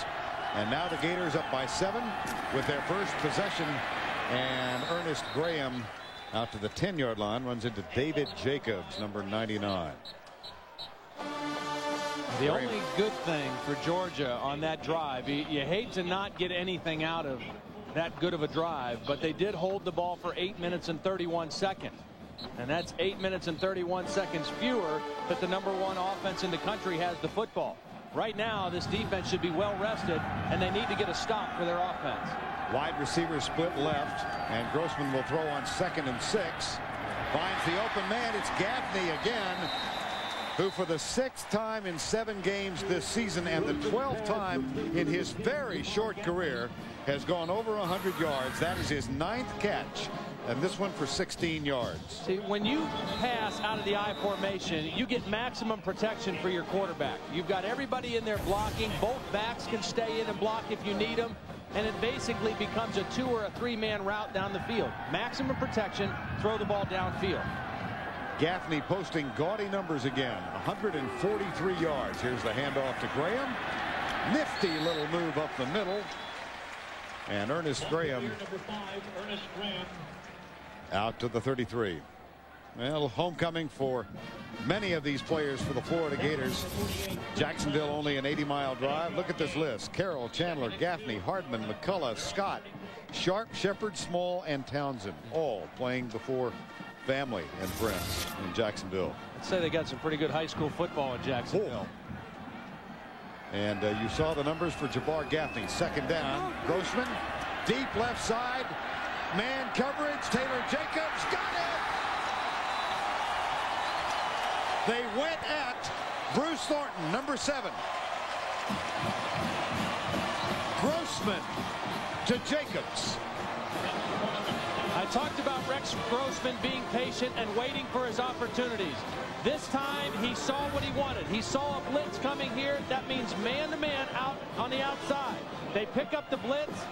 He makes the throw downfield, and Jacobs does a nice job of shielding Bruce Thornton with his body. Watch Jacobs keep the defender outside and goes to the football. 54-yard completion against the Georgia blitz. And a first down at the 12-yard line. Grossman again over 300 yards throwing the ball. Ernest Graham. Football. Can you believe it? No. It's the only thing that has kept Georgia in the ball game. They can't stop them. They can't even slow them down, but they've stripped the ball out for the 4th time in the ball game. Watch this play. It's a great run by Graham. It looks like he might score. Jermaine Phillips, no. Terrell Vieira is going to rip the ball out. Unbelievable. It really is that they were able to do this again. Ernest Graham trying to protect the football, but he can't hold on to it. 5 turnovers in the loss to Auburn. 4 today. And this Florida football team is now -9 in turnovers for the season. Extraordinary. It really is, especially when you consider how good they were at it last year. They were +19. In the end zone, Green almost picked off. Gus Scott.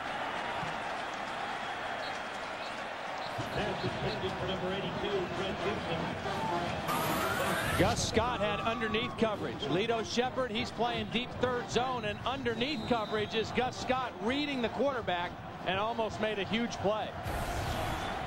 This is a defense that a year ago forced 40 turnovers. They have only 5 interceptions for the season thus far. Here's Green, play action. From the end zone under pressure. Fires it out. Caught McMichael right side. Short of the first down.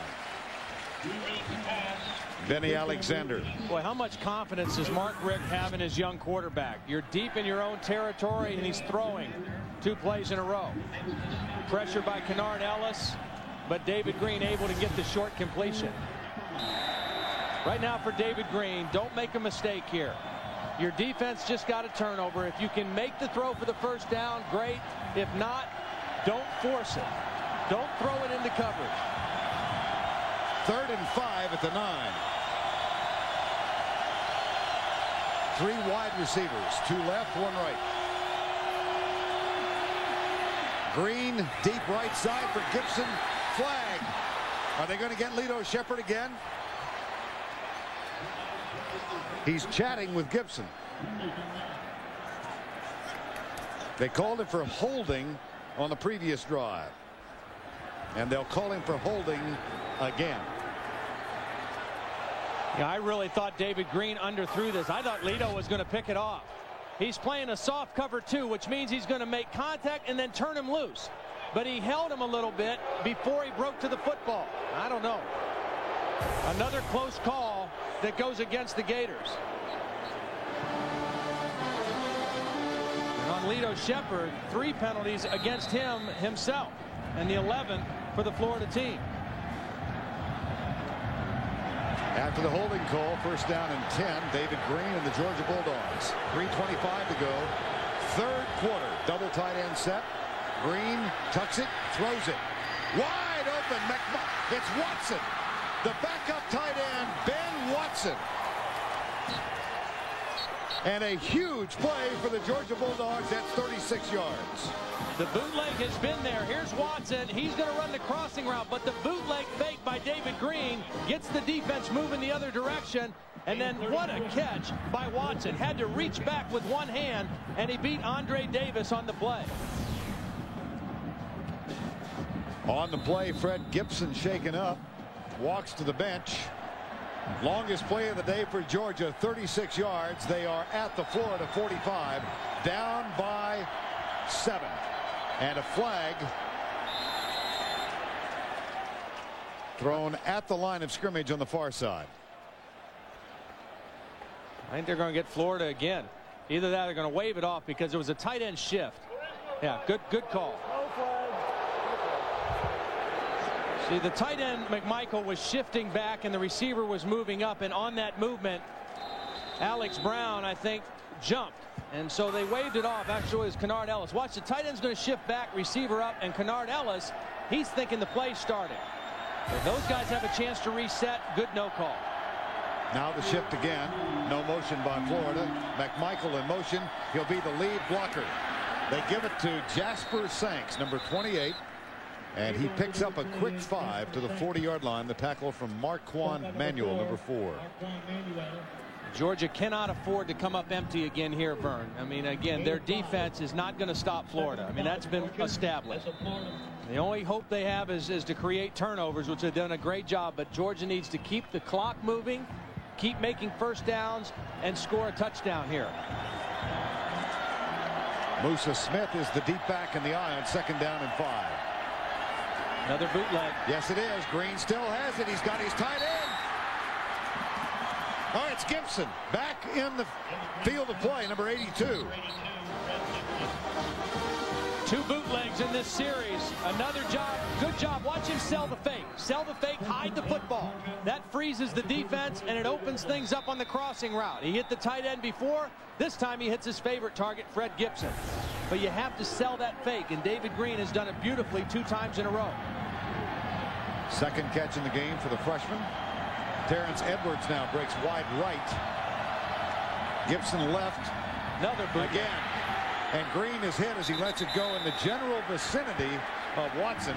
And Clint Mitchell, number 94, who is back for the first time this season, having served a 6-game suspension to start the year, applies the pressure. Well, this time they read the bootleg. They respected it. They stayed at home. Clint Mitchell did. And David Green did a nice job of just throwing that one away, not taking the sack. A sack would have really hurt Georgia's cause right about now.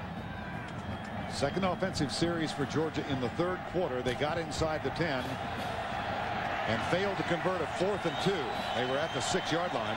Now they've got a 2nd down and 10. Mike Gillum is in the backfield. Here's the toss to him. Goes right, gets a block from Veron Haynes.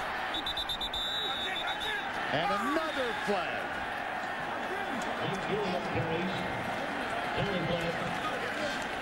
Gilliam tackled at the 16. Well, this is worse than shooting yourself in the foot, Vern. I mean, this is totally, it's just ridiculous. It really is. I mean, the turnovers are one thing when everybody's hustling and they're making good plays. But this is just, there's just no need for it. There's a face mask by Marquand Manuel on the tackle, and it's going to keep this drive going again. Watch number 4 get his left hand on the face mask. It wasn't any big thing, but it was a penalty. Hard to imagine. A Florida football team has now been penalized 12 times for 106 yards. 1st and 10. Georgia. Green play fake. Under pressure, Alex Brown got him at the 20.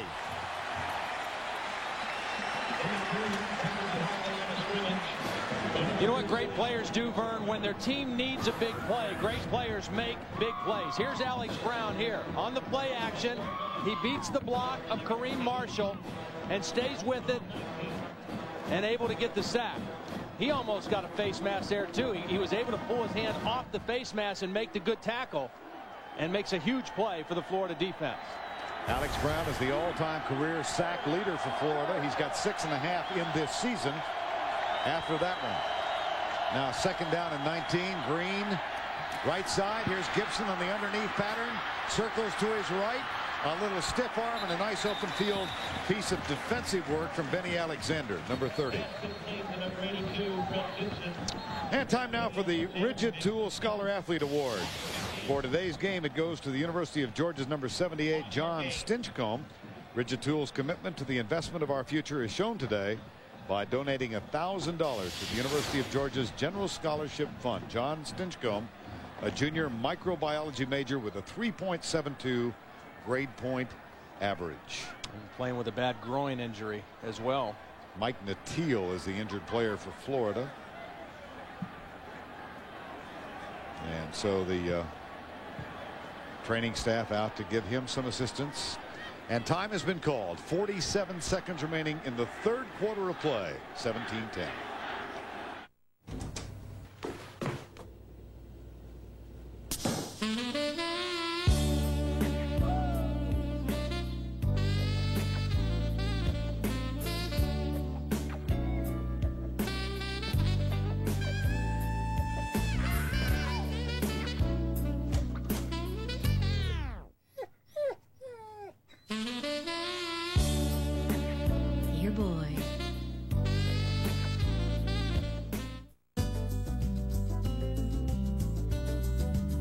You like simple better than complicated. You like quick better than slow. You like easy better than hard. So now pay with SpeedPass at both Exxon and Mobil. It's fast, it's free, and it links to a check card or major credit card you already have. Call toll-free or visit speedpass.com. We're drivers too. Get down in the dirt. Get down on the dunes. Get down on the trail. Get your monthly payments way down. Get down. As low as $69 a month and no down payment with a Honda card. Get down. Or get low 6.9% financing and no down payment on any new Honda ATV. Get down-to-earth deals now at your Honda dealer. The Home Depot SEC on CBS is sponsored by the Home Depot, Samsung, Honda, and by Top Flight XL 3000. Mike Nattiel, Jill Arrington reports from the bench, was leg whipped, but they expect to see him back on the field shortly. It's 3rd and 14. Vern, here's Randy McMichael, and Lito Shepherd is on his side in coverage. I thought they might try to go to him, but that's Florida's best cover guy as well. Florida brings 3. They flip it into the flat, and it is caught, but far short of the first down, so the Bulldogs will have to settle for a field goal attempt. I think that's what David Green wanted to do. I think he wanted to work to his tight end, Randy McMichael. And Florida guessed right, too. John Hoke with a good call, had the right defense called, and forces Georgia to settle for a field goal. Here's Billy Bennett, 1 of 1 so far this season. Had a tragedy in his family in the offseason. Lost his mom to cancer at the age of 54 and been very troubled by that circumstance in his life. Well, we've reached the end of the third quarter of play, so he will try the field goal at the opposite end. That's the end of the third with our score 17-10. We'll return to Jacksonville right after this message and a word from your local station.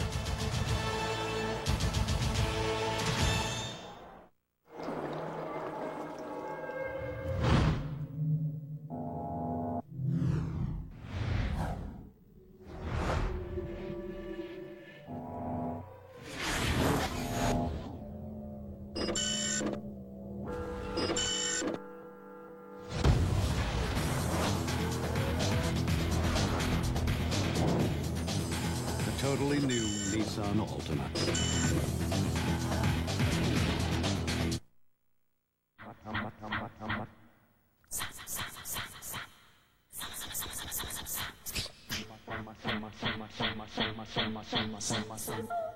It's amazingly clear.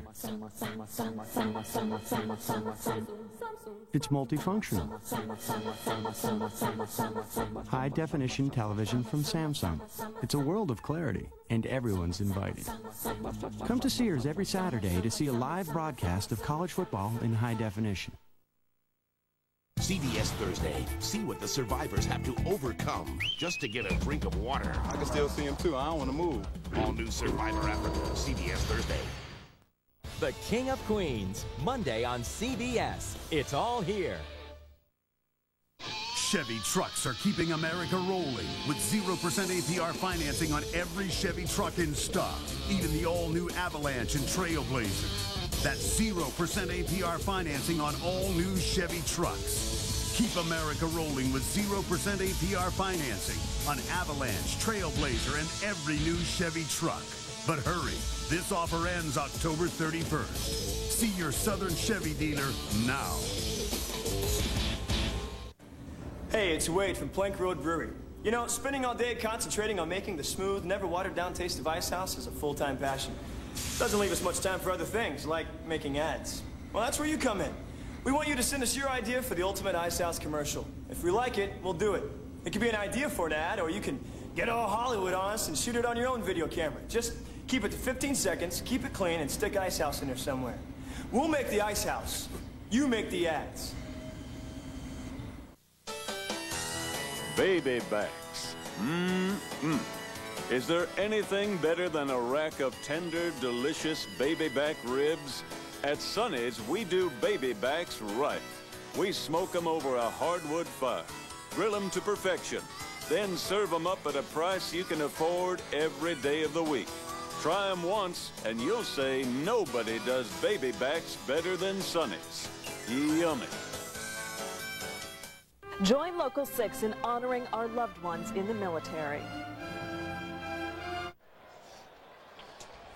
Back for the start of the fourth quarter, Marquand Manuel looks on from the Florida bench as the Georgia Bulldogs settle in for a 32-yard, 31 perhaps officially field goal attempt now. Billy Bennett.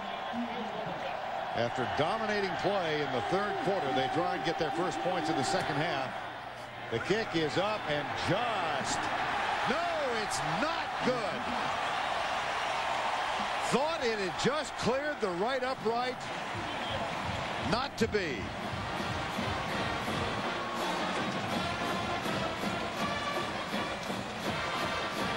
That's really tough for Georgia.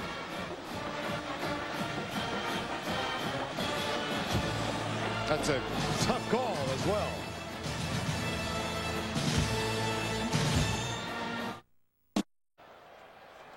Billy Bennett's 32-yard field goal attempt ruled unsuccessful. The ball goes over on downs, and Florida holds on to a 7-point lead early going fourth quarter. Here's Grossman to pass on first down. Deep left side to Gaffney, tipped away by Berea. Let's go back and take another look at this Billy Bennett field goal attempt, Todd. Well, it was certainly close, and a lot of people may think it was good, but the college rule states that the entire ball must pass inside the edge of the upright, and clearly it didn't. Part of the ball maybe did, but not the entire ball. The referee's on the spot to make the call, and a tough break for Georgia because twice now they were down in scoring territory. Good movement of the football and come away with nothing. One, they get stopped on fourth down. Next, a missed field goal. Grossman right side. Caught by Riche Caldwell, number 17. And the tackle made by Tim Wansley. That is a gain of 13. You know, Vern, Florida only had 5 plays in that whole third quarter. And they moved it right down the field before Ernest Graham fumbled the football. So Georgia did their job in that third quarter. They held the football, but they got nothing to show for it. And now Rex Grossman has his team back out at the 33-yard line. I formation on 1st and 10. Give it to Graham. Gain of 2 to the 35-yard line. Tony Gilbert, number 42, middle linebacker. And Todd just mentioned the time of possession in the third quarter. 2 very lengthy drives by the Georgia Bulldogs. They held the ball for just under 13 minutes, but unsuccessful on a 4th and 2 conversion at the 6, and then to open this fourth quarter, the missed field goal. And there is a difference in the NFL rule and the college rule on field goals. Yeah, there is. And the rule in the NCAA is that the entire ball must pass inside the inside edge of the upright. Grossman dodges a tackle from Grant, now being chased and skips out of bounds at the 37-yard line with Jonathan Sullivan giving chase. The good news for Georgia is even though they haven't really found the right formula to stop Florida on their defense other than create turnovers, they should be very well rested here in the fourth quarter. As you mentioned, only on the field for 5 plays in the third quarter. They had the halftime break. They need to stop here on 3rd and 4. Ball marked at the 38-yard line. 5-man rush. And the pass out of bounds. Gaffney could not come down with it. Inbounds. 4th down. Ball just too high by Rex Grossman. He had Gaffney open. He hasn't missed on many throws today, but that one high and outside. You see Gaffney peering over his shoulder at the scoreboard replay here. Confirms what he might have suspected. Now Matt Leach, Roberts will snap it back. So far today, everything's been fine. They had problems in the loss at Auburn. This is a problem because Leach almost shanked it, but it gets a Florida roll inside the 30-yard line, and it will come to rest with no return. 36-yard punt, nothing on the return.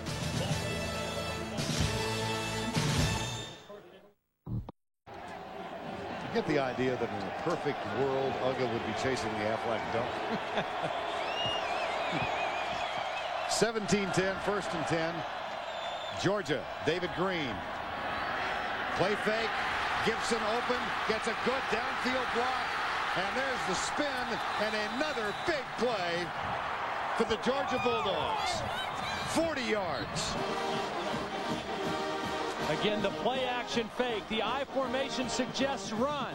The play fake holds the inside defenders. Watch all those linebackers in there held by the fake, and there's the opening behind them. Same thing Florida's been doing to Georgia. Georgia turns around and does to Florida. Play fake out of the eye. Throw the deep in route, and then Fred Gibson shows you what he can do in the open field. 4 catches, 82 yards now for the freshman. 1st and 10. Inside the 35, play fake again, but Gibson is held up. There is no flag. Lito Shepherd, I'm sure, breathing somewhat.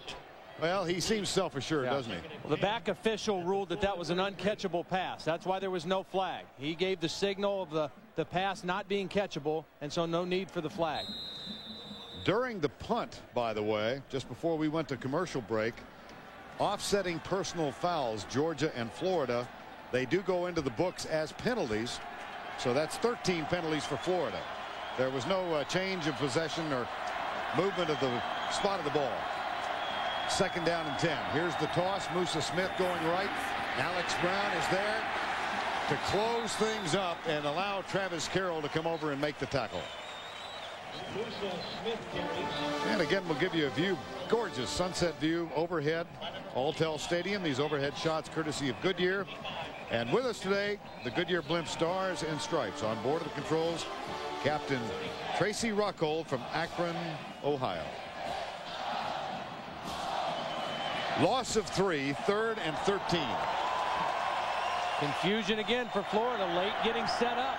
They bring 3 and drop 8. Green, right side, overthrows Randy McMichael.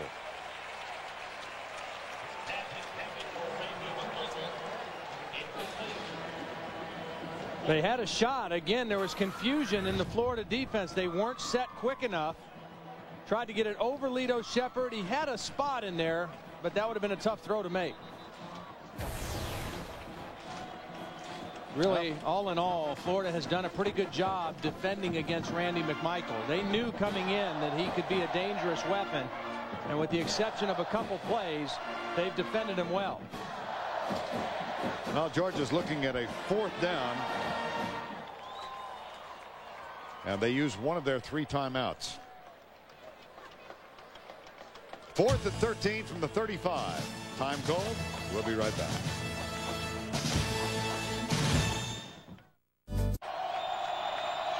(17-10), 4th down. Georgia trails Florida, and they have elected to go for the 1st down. I don't agree with this, Vern. I think with 12 minutes left, you punt and try to pin him back. Know you'll get the ball again. Green pump fakes, goes right side. Short. I believe. Let's check the spot. Boy, this is really critical and going to be very close. Lito Shepherd is the guy who made the play for Florida. Gibson trying to get a little extra after the catch, and I don't even think it's going to be measured.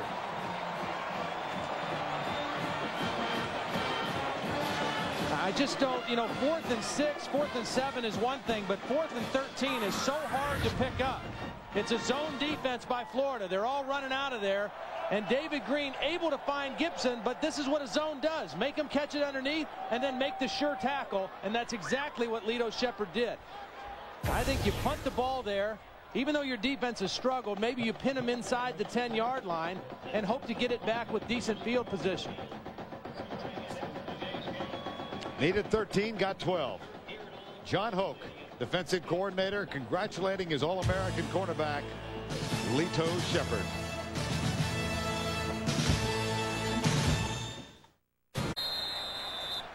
Gorgeous shots of downtown Jacksonville, Florida from on high. 17-10, early moments, fourth quarter. On downs, here is Ernest Graham. He's already posted the first 100-yard plus running day for a running back by Florida this year. And a couple of yards there. Well, David Green and Mark Richt, they needed 13 yards on fourth down. They got 12. Yeah, I mean, that's the positive thing. I still think they should have punted, but the good thing was they got a completion and gained 12 yards. So at least Florida starts a little bit deeper in their own territory after they don't make the first down. Second down, Grossman back. Across the middle, Graham got it. Looks for a block from Roberts. And he's got a first down, Florida at the 36-yard line.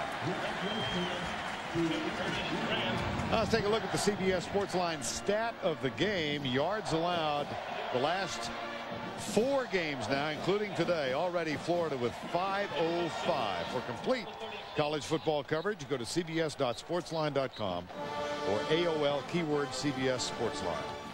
Vernon, at the beginning of the show, I talked about Rex Grossman and Steve Spurrier being patient and calling plays and taking what Georgia gives them. And I think they've done that. I think Rex Grossman has dumped it off to his backs more today than I've ever seen him do. The audible from Grossman goes right side, caught by Riche Caldwell. There is a flag.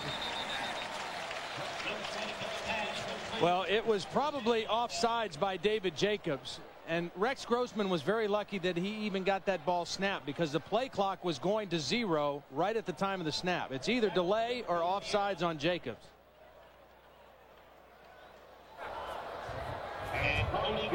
Offsides on the defense. Refuse the penalty. Take the play. First down. Standing ovation by the Florida fans here in Jacksonville for a penalty called on Georgia. You see the offsides and watch the play clock. It's down, and it was offsides by David Jacobs trying to get a jump on the play. Now that means that Georgia still has only been penalized once for 5 yards. First and 10. Graham. Big play. Although he does not stay in bounds. Knocked out of bounds at the 40-yard line, so that stops the clock. Well, we're seeing hard running by Ernest Graham, but we're also seeing some poor tackling from the Georgia Bulldogs right here. This is a good hard run, but you've got to get better effort on the tackling. There's 3 missed tackles on that play, just arm tackles. This is a physical runner in Ernest Graham. 215 pounds. He's built low to the ground. You're not going to bring him down by sticking an arm out there. First down and 10. Graham superb in the first quarter, and he's added to that now here in the fourth when they really need efforts on the ground. It's the first 100-yard day by Graham this season. Another offsides penalty against Georgia. Rex Grossman doing a nice job of using his snap count and drawing Georgia offsides. This time it was Josh Millard who came across the line listening to the snap count instead of watching the football. And you hear the cheers of derision in the background from the Gator fans. So this penalty will go into the books against the Bulldogs. Sullivan heads to the sideline. First and 5 at the 35, and Robert Gillespie comes on. Hasn't played much today because Graham has had such a superb day. Look at the record when a Florida back puts more than 100 yards into the book. 62-2. You know, I think Robert Gillespie is an excellent football player, but he is a situational guy. He's a guy you bring in and run on a pass route. He's a guy you throw to we get a matchup on a linebacker. He can slip a draw in there every now and then. But when you need to pound it out, and particularly at a time like this in a game with 10 minutes left in the ball game, Ernest Graham is the kind of back you have to have, and they missed him very, very much 2 weeks ago at Auburn. At the 35. 35-yard line, 1st and 5. 17-10. Under 10 to go. Gillespie. Close for the first down at the 30. And let's check in once again with Jill Arrington. Well, Vern, as you know, football is serious stuff in the South, and this is the type of rivalry that can make families divide. Case in point, the Fleming brothers. Ryan Fleming, he's a senior linebacker at Georgia. His brother Reed is a sophomore linebacker at Florida. Now, the problem is these parents are 50-year season ticket holders for the Gators, so where do they sit in this game? Well, the parents, Robert and Janice Fleming, are sitting on the Georgia side to support their son, who's a senior, possibly playing in this rivalry for the last time. All right, Jill, thank you. There's a third son, Robert Jr., who decided to avoid controversy in the family. He's playing for Duke. Yeah. See the outfits of the parents. The dad had a Georgia shirt on and a Florida hat, and the mom had a Florida shirt on and a Georgia hat. Split right down the middle. It's a well-known Gator dog. First down and 10. Grossman with time deep. Riche Caldwell. Touchdown Gators.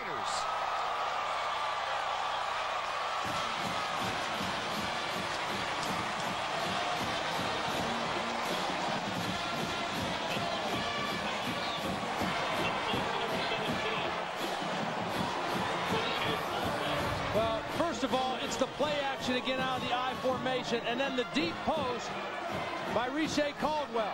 He beats Brandon Williams, the corner, and the safety, Jermaine Phillips, was looking too far inside. He was reading the fake as well, and they threw it over the top for the touchdown. Here's Jeff Chandler for the extra point. Caldwell getting congratulated on the sidelines. Jeff Chandler kicks the extra point 30 yards away. Riche Caldwell extends the Florida lead.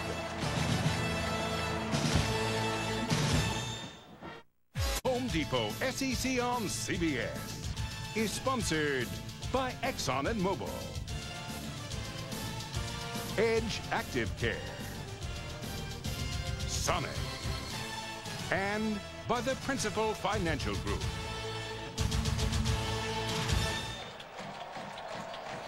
Back in Jacksonville, Florida, where Riche Caldwell gets his 8th touchdown grab of the season. That scoring drive, 76 yards in 6 plays. Caldwell 30 yards out.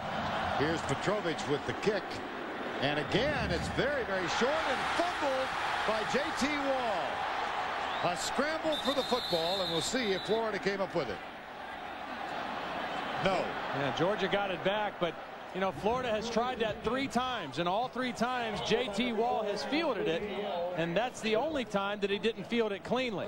He tried to call for a fair catch, but wasn't able to make the safe catch. J.T. Wall's a backup fullback. Here he is, the up back right here. He calls the fair catch, and the ball just kind of drifts forward on him, and fortunately, Georgia able to come up with the football. First down and 10. Green. Handoff. Jasper Sanks, number 28. Well, tomorrow at noon Eastern on the NFL Today, join Jim and the gang for all the latest NFL news. Plus, the Chargers' Doug Flutie tells Leslie Visser how he feels about tomorrow's game against Buffalo, the team that let him go. That's coming your way tomorrow on the NFL Today. Second down 5. See the numbers for Grossman, 401, Green, 200.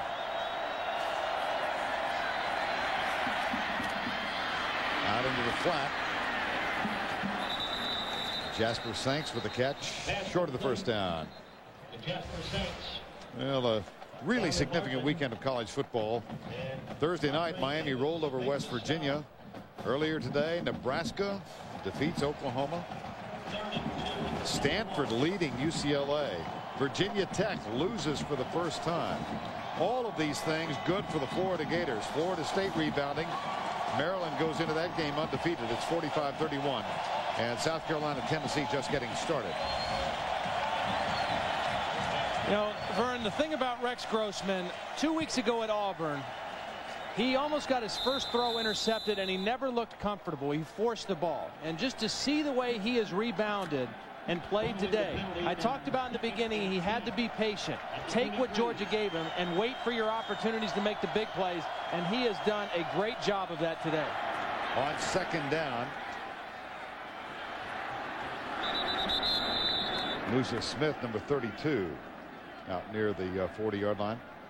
Well, he got off to such a sensational start this season and then really struggled in the loss to Auburn. Yeah, but today what he's done is he's been very patient. You know, I mean, he's hit a lot of passes in the short area, dropping off to the tight end, dumping off to the back, and then when the opportunity has presented itself, he's gone downfield.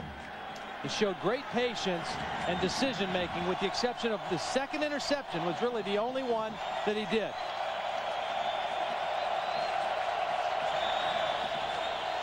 Third and 4. Good block from Veron Hayes. Green, incomplete. Fourth down. Well, Andre Davis, who plays with great passion and with a little bit of a chip on his shoulder, came like a shot at David Green. Watch David Green as he throws the ball. Andre Davis, I mean, he came like, wow. 9 tackles today for Andre Davis. Fake. Kilgo. It is a fake. That's Tim Wansley who got the ball on the fake punt, and a first down, Georgia. And it was again the quick count. Florida was confused. They're scrambling around. They weren't set. They weren't expecting it. And the quick count and a quick shuffle to Tim Wansley. Watch, here's Wansley right here. Now watch Florida. They're all confused. They don't know what to expect. The center's just going to direct snap it right to Wansley. Florida's still trying to get set up. And it looks like a confusing play for Georgia, but that's how they draw it up. They had a wall over there, and they picked up the first down. Nice call, Georgia. 24-10 with 7 to go. First and 10 at the 43. Green with a play fake. Settles short. Veron Hayes. David Green has to start thinking a little bit more urgency right now, because it's 6 minutes and 44 seconds left, and his defense hasn't really slowed down the Florida offense. They need to score 2 touchdowns, and they need to score this first one as quick as possible. So they may have to go no huddle, go into a hurry-up mode to try to get this first score. Second down and 5.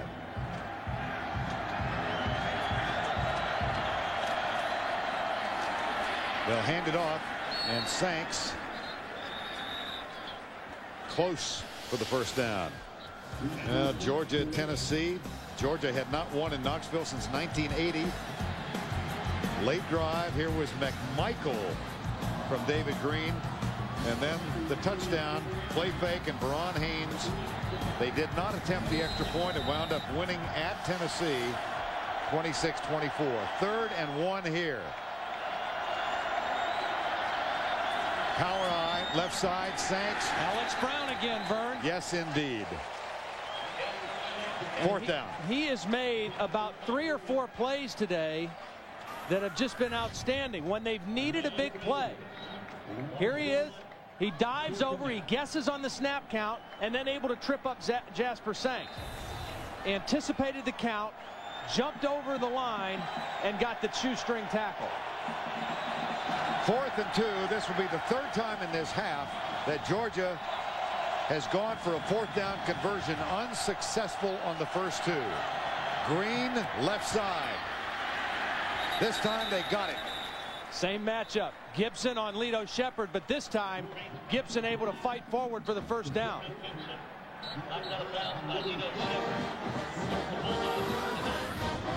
It's a huge size difference. Gibson 6'4", Lito Shepherd only 5'10", but watch him fight for the extra yardage, because right there he doesn't have it, but he's able to fight through the tackle and get past the first down stick. 6 catches now for 97 yards on first down. Here comes Marquand Manuel. Football. Florida football.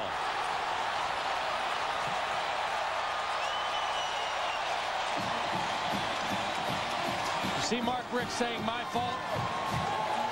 He rolled David Green out to the right, and David Green never saw the blitz coming.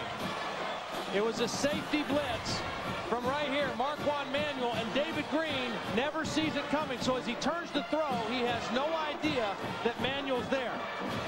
A great call at the right time by John Hoke. Manuel causes the fumble. Andre Davis gets the recovery.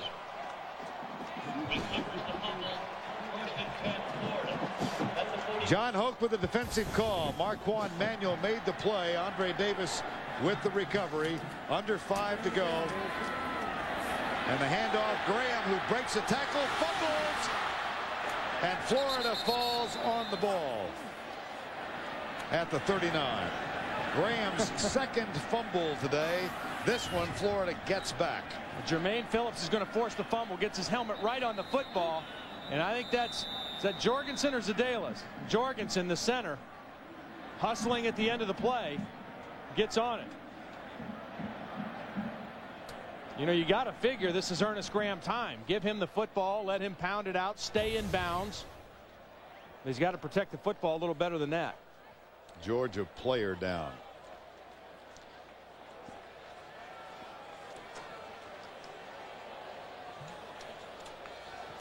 Attention being paid to the Georgia player. We're not sure of the identification yet, but while they attend to him, let's take a look at this Sonic SEC moment. It's a play that's become known as Run, Lindsey, Run. They won't. Buck back, third down on the 8. In trouble. Got a block behind him. Going to throw on a run, complete to the 25, to the 30. Lindsey's got 35, 40. Lindsey's got 45, 50, 45, 40. Run, Lindsey, 25, 20, 50, 10, 5. Lindsey stop. Lindsey stop. Lindsey stop.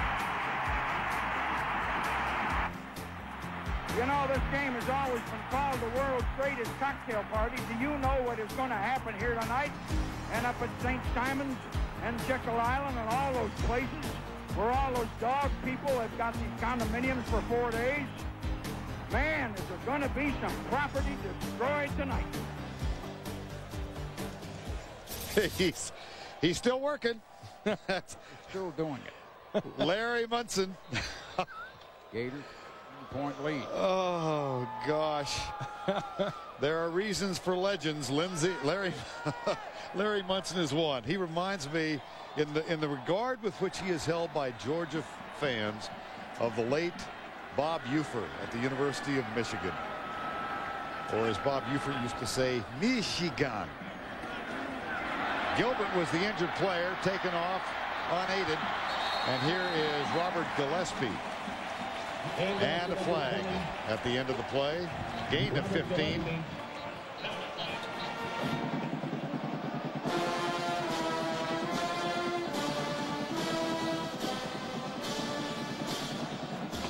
Face mask. Georgia.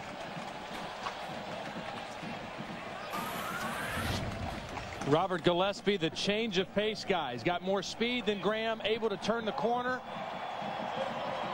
make people miss. Does a nice job holding onto the football, and there you see the penalty at the end of the play. Adrian Hollingshed, the backup middle linebacker, with the face mask. And he is on in place of the injured Tony Gilbert, who, as we said, did walk off unaided. First down after the penalty at the 40-yard line. Grossman hands it off. Nice defensive play as Gillespie gets stopped by Charles Grant, number 19. Well, they lost at Auburn in the rain 2 weeks ago tonight. Had a week off and really rolled in the first half. They self-destructed with those 9 first-half penalties and 3 turnovers, and then weathered the storm in a dominated Georgia third quarter. Now in control, 24-10. Yeah, I think he's done a great job too. As you look at Florida's rushing numbers today, a huge improvement. And a lot of that due to the fact that Ernest Graham healthy again. But I think Steve did a great job of weathering this game today too. Gillespie for a couple. It'll be 3rd and long. Chris Clemens, number 48, makes the tackle.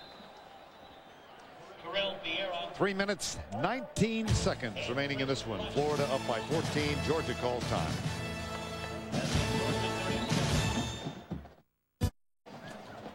Time now for the Exxon and Mobil scoring recap. Georgia got on the boards first. Billy Bennett with a 42-yard field goal. Jeff Chandler tied that up 3-3. And then this potent Florida offense, Jabbar Gaffney with a touchdown catch. Beautiful job of staying in bounds. That made it 10-3. Jasper Sanks tied it up 10-10, and just before the half, Grossman dived in from the 1-yard line. And then most recently, Riche Caldwell with a 30-yard touchdown grab from Grossman. Our score 24-10 Florida, trying to win for the 11th time in the last 12 years. And Rex Grossman has had an outstanding day.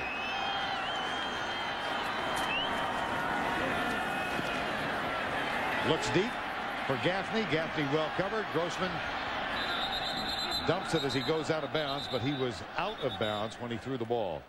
Intended for Aaron Walker. Thursday on CBS, find out why just getting a drink of water can be a life-threatening adventure. Don't miss an all-new Survivor Thursday on CBS.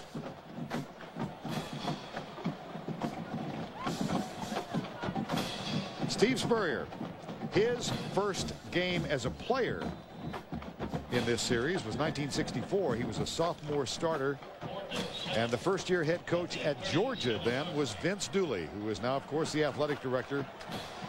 Vince Dooley went 15-5 against Florida, leading Spurrier to say when he came back to his alma mater as head coach in 1990, we got to beat Georgia. Boy, how things have changed. There's the pass underneath. That should be enough for the first down as Aaron Walker, the tight end, number 82, makes the grab. We'll see the spot. Looks to be enough for the first. The number 82, Aaron Walker. Aaron Walker lost his starting position to Ben Troop, but this is a nice effort by Walker, knowing what he needs for the first down, makes the catch on the run. Good open field tackle by Boss Bailey, but Walker fighting forward to try to get the first down. Well, it's not been given to Florida yet, the spot, and they will bring the chain out. You were talking about Spurrier saying we've got to beat Georgia nowadays, and Mark Richt said when he took the Georgia job in recruiting, the biggest question he asked is, can this kid help us beat Florida? So the table has been turned, and Florida really kind of the standard setter in the SEC now. About an inch short. So the ball goes over on downs to the Georgia Bulldogs.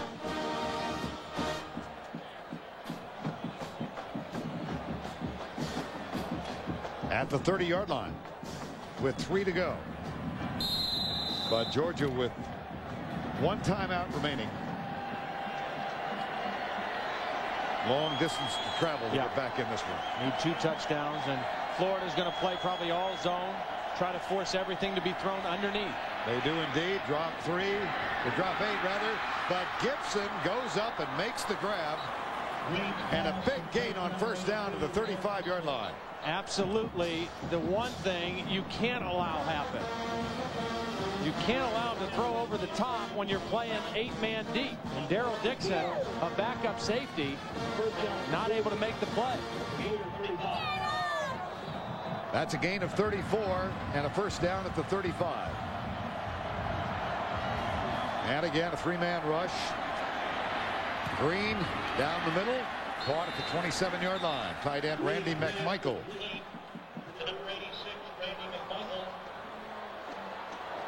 Need to speed it up if you're Georgia. Nice catch by Randy McMichael. He's been fairly quiet, but a nice diving catch on that one in the middle of the defense. But again, Georgia needs to speed it up. They've got to score twice, and their defense, there's hardly any way they're going to get a 3 and out. Here's Green rolling to his left, points and scampers out of bounds in front of the tackle, stopping the clock with 2:10 to go.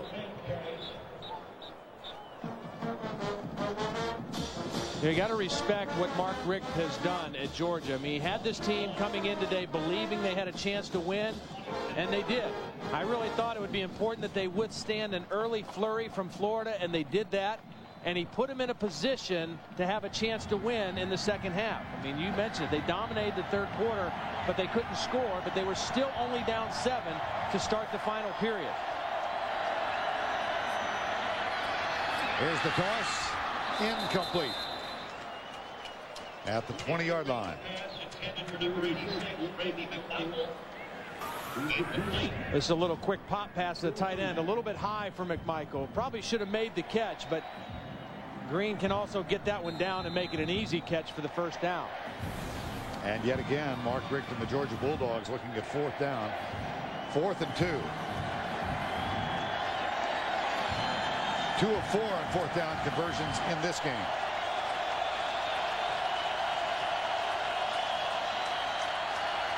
Green will run for it. And he's got the first down at the 23-yard line. The clock stops on the first down. That gives Georgia time to get reset. Zone coverage. You see everybody fly out of there for Florida, and David Green says, I'll just run it for the first, get down as quickly as I can, and try to get set and the ball snap before the clock starts again. But that's not happening. Again, a little too much time David Green's taken here. Play fake. Green lobs it out in and out of the hands of Ron Haynes. Well, just a reminder of the lineup tonight on CBS. The only place for original dramas, beginning with an all-new Touched by an Angel, followed by the new series critics give 4 stars, Citizen Baines. Then don't miss Saturday's #1 drama, The District, starring Craig T. Nelson. It's all here tonight on CBS.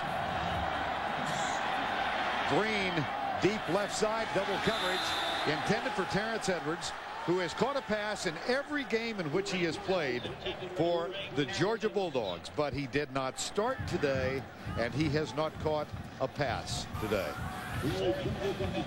Soft cover 2. That means a corner turns him over to the safety. Daryl Dixon coming over to the top to help. Pretty tough to stick that one in between 2 defenders. 3rd down and 10.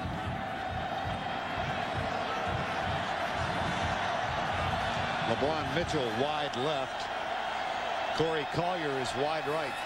3rd and 10. Here's Green. Into the end zone. Dropped! LeBron Mitchell down near the knees, but catchable. Yeah, but I think Marquand Manuel able to get a hand on the football and maybe altered the course a little bit. Marquand Manuel, let's see if number 4 gets his hands on the football here and changes it. He does. He gets a tip, and the ball comes out a little bit funny to LeBron Mitchell. If David Green puts a little bit more air under that one, he has Mitchell for the touchdown. 4th and 10. Gibson right side with Lito Shepherd. Green, Veron Haynes. Marquand Manuel makes the tackle. The ball will go over on downs. Manuel and Tron Lefevre, and so John Hoke's defense holds. Back-to-back plays by the senior Marquand Manuel. Here he is right here. Zone defense. They're only rushing 3. They're dropping 8 into coverage, and David Green dumps it to the back. 3rd down, that's okay. 4th down, you really need to throw it beyond the first down marker. Tough for him to catch that and run through a bunch of blue shirts to get the first down. Marquand Manuel, second big play he's made. Remember, he came on a safety blitz, forced to fumble. 1st down and 10, and the ball goes over on downs. So when necessary, Florida's defense came through. John Hoke, defensive coordinator, 2nd season. And here's a knee. You know, every once in a while, there are small moments of comfort in what has become for all of us a very uncertain world. And we were talking with John Hoke about his plans earlier in the week. And our producer, Craig Silver, said, John, on to more important things. What are the family's plans for Halloween? And he said, well, most significantly, my daughter Kendall's going to get dressed up as a strawberry. It's a nice thought, isn't it? Timeout called. 1:14 to go.